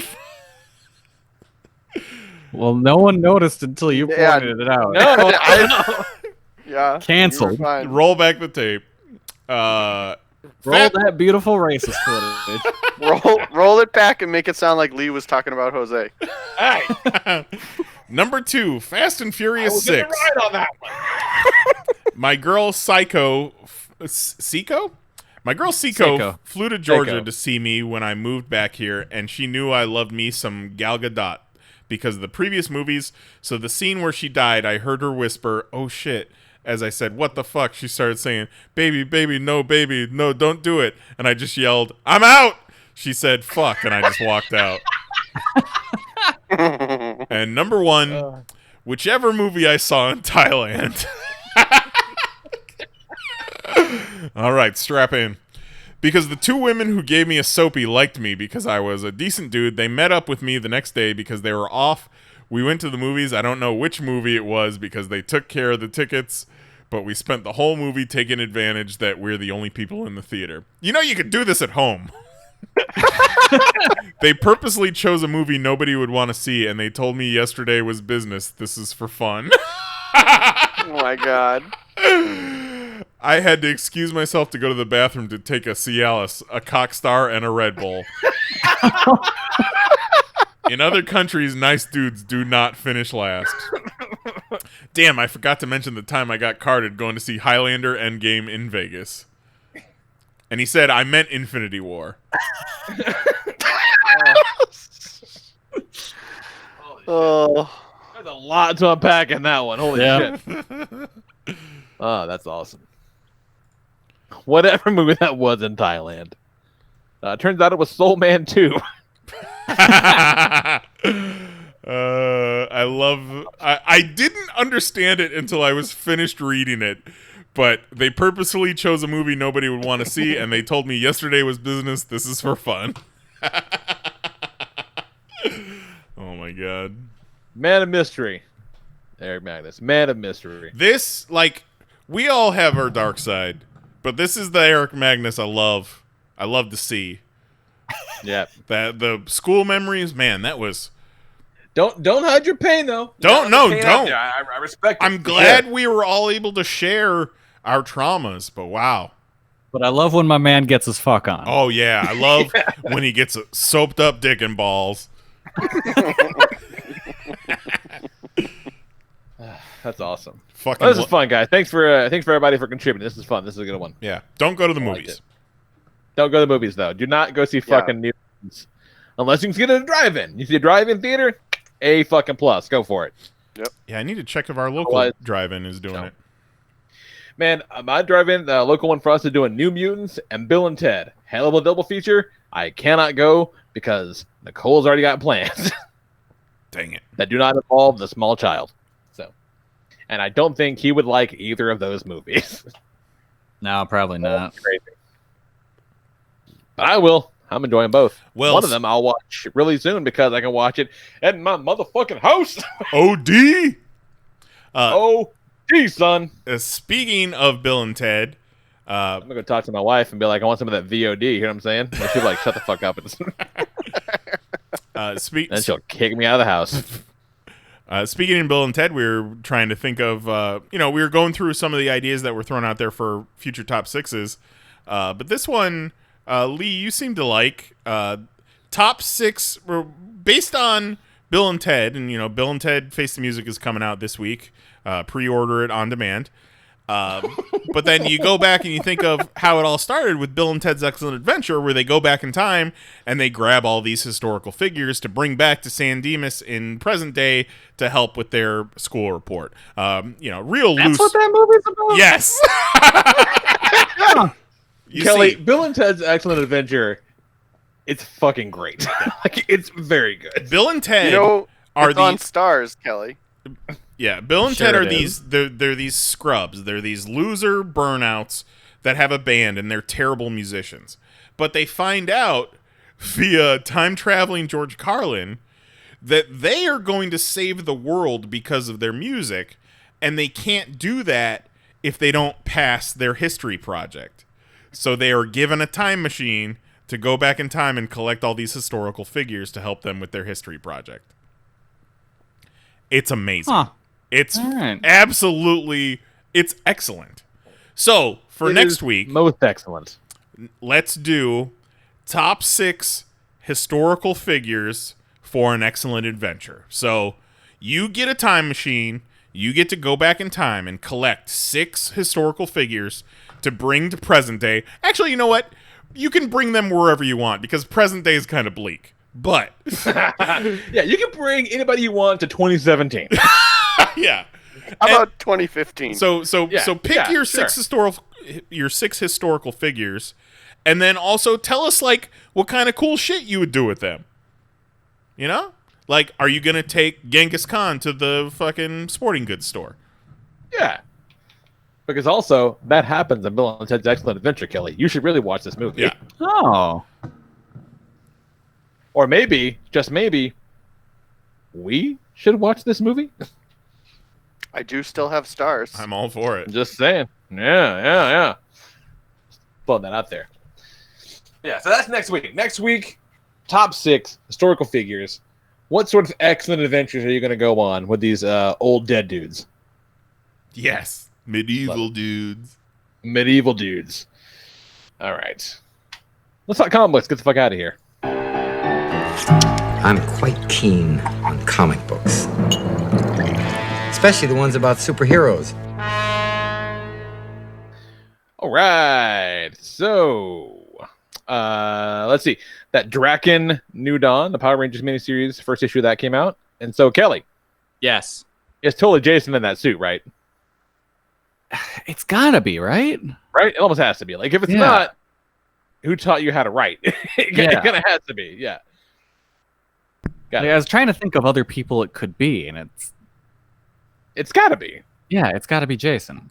Yeah, it's cool. It's definitely. Who the fuck is Jason?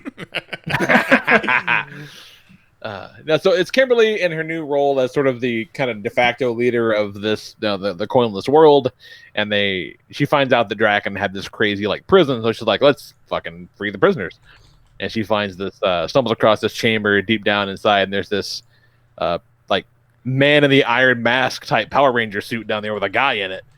And he doesn't remember who he is, but just he was tortured forever by Draken. It's got to be fucking Jason. It has to be. Do you think it could be Zed? No, because Zed's around enough that Finster made him into a Dragon Zord. That's right. I forgot about that. At the very least, his body's around. So it almost has to be. Anything else doesn't make any sense. I don't know. But I don't know. It's definitely not as strong as some of the other stuff because Ryan Parrott is just killing it, but it is still very good. I'm a big fan of what they're doing with that world and kind of where that's going to go. It's pretty cool.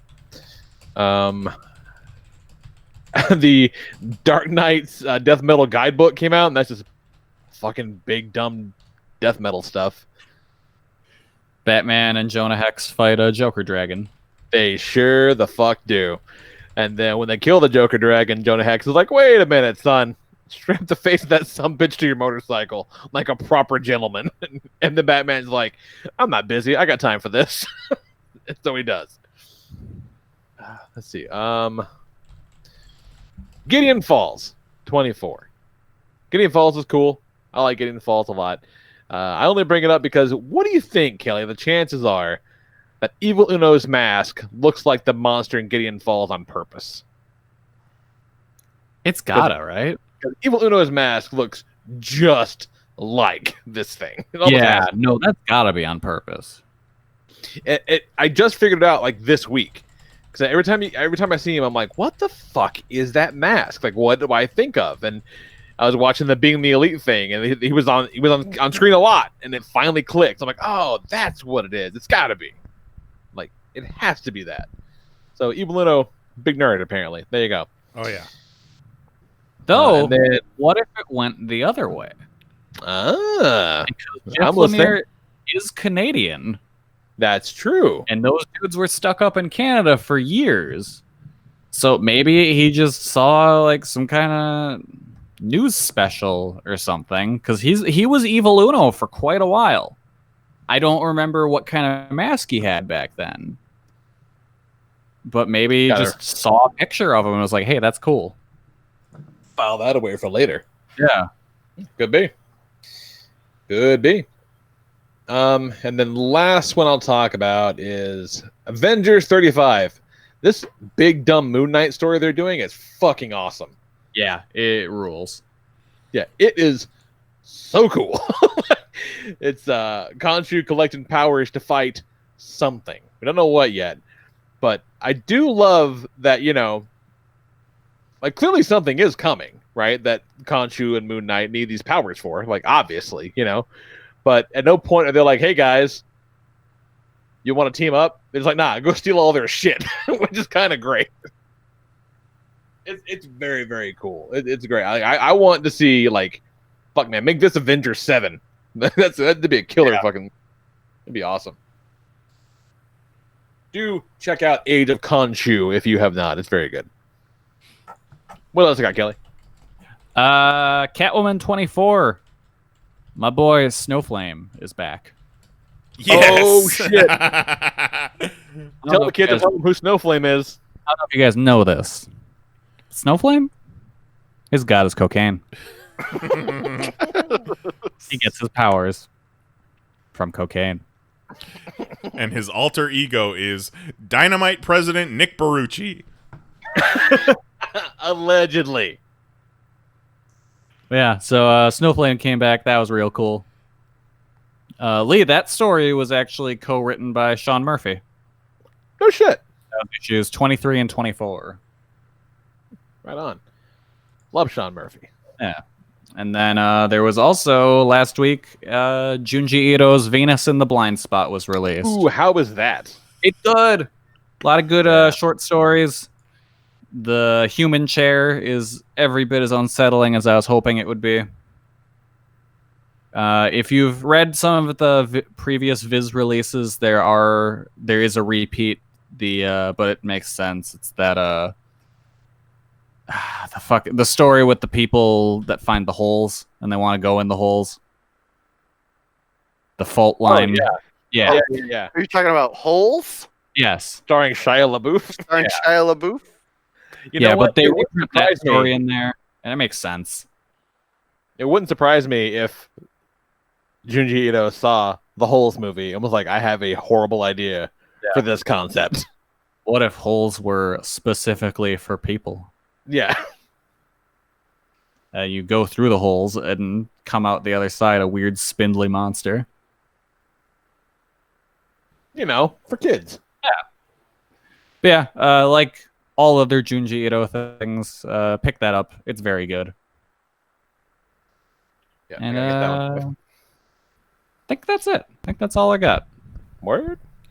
What you got, Nice? We have been playing a lot of Fall Guys in this home.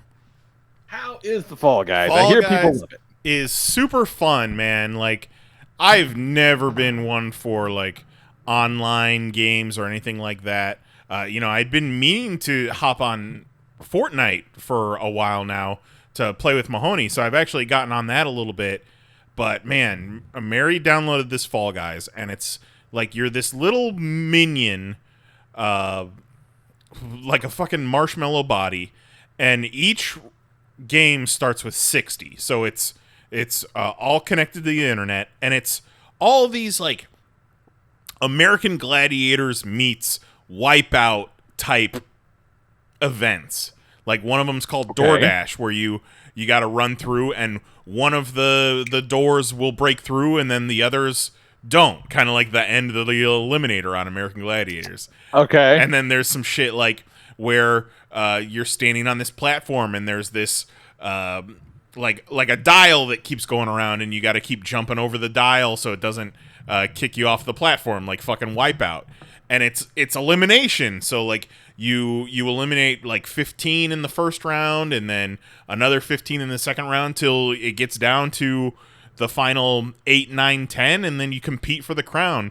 Neither of us have won a crown yet, but man, we have had a fun time trying to. It looks great. Dark Skin Warrior plays that game. He knows what's up.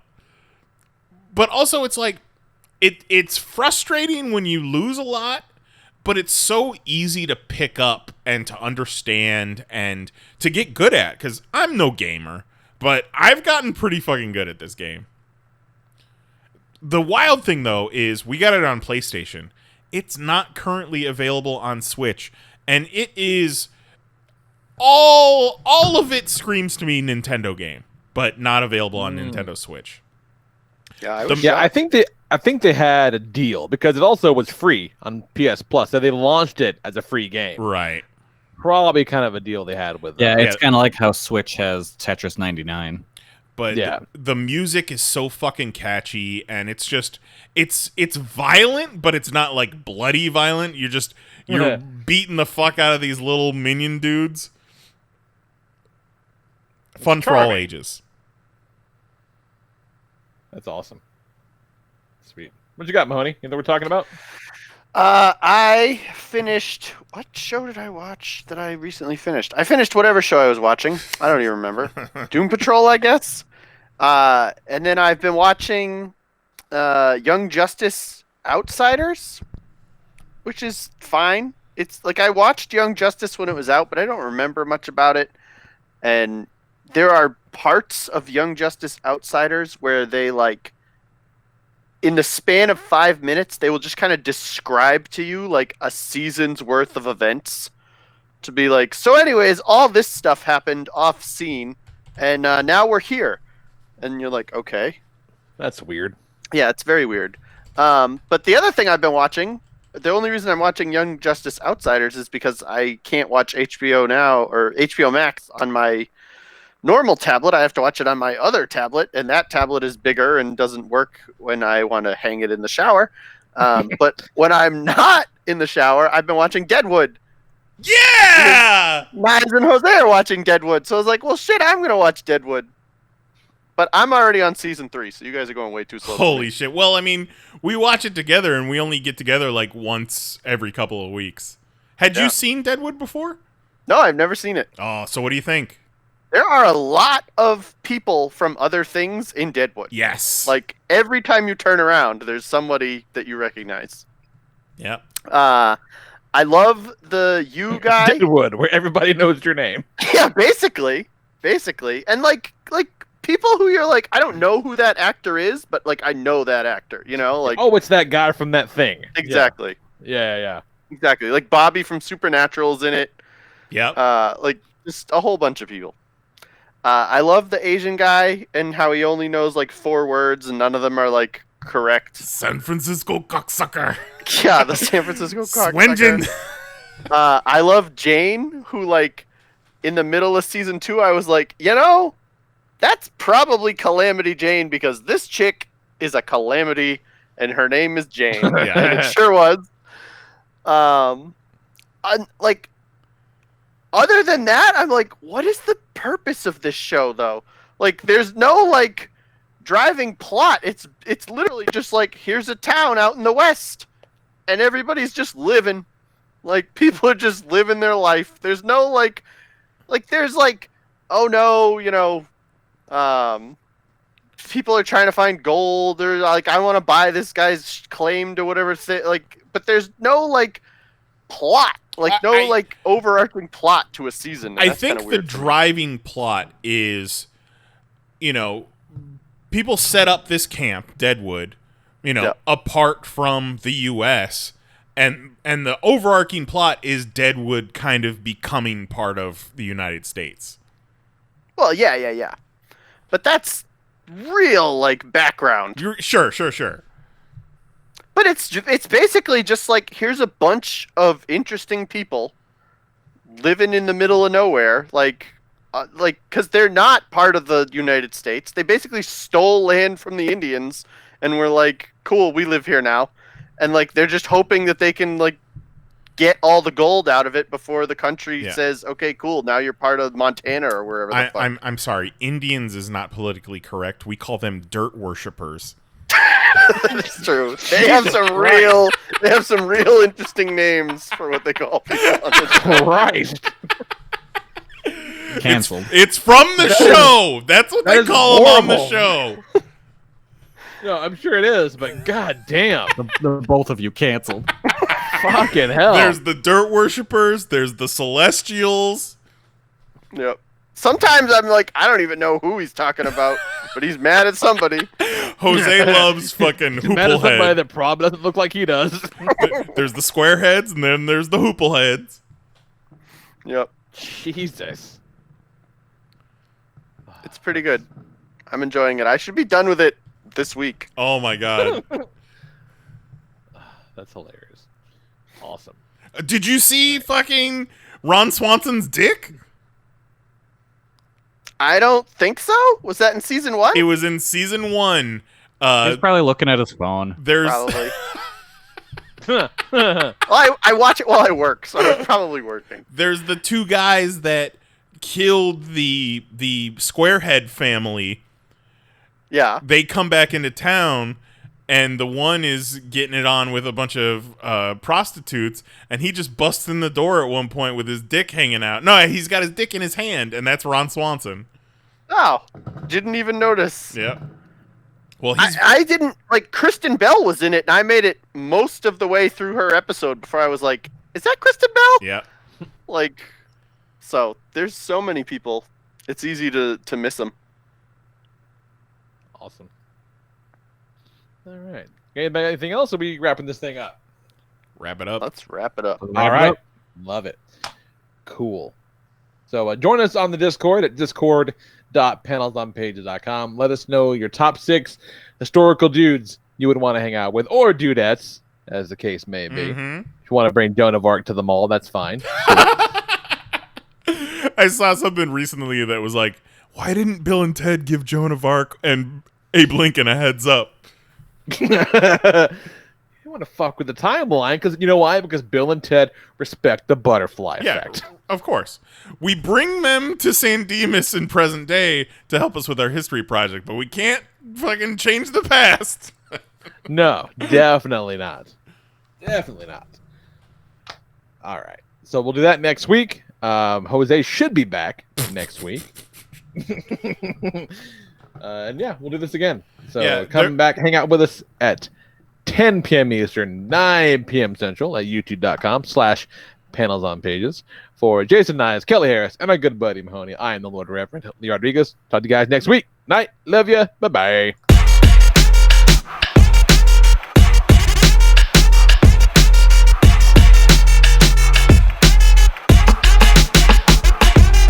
you mind if I this? You fucking Google ass bitch. Do you mind if I this? Do you mind if I this? Fucking Google something. Do you mind if I this? Holy shit. Do you mind if I this? You fucking Google ass bitch. Do you mind if I this? I didn't want to say it. Do you mind if I this? What are you, some kind of bitch? Whoa. Do you mind if I this? You fucking Google ass bitch. Do you mind if I Why you keep bugging us, you two? Do you mind if I do? You fucking Google ass bitch. That's it. Show's over. We're done. See you next Tuesday.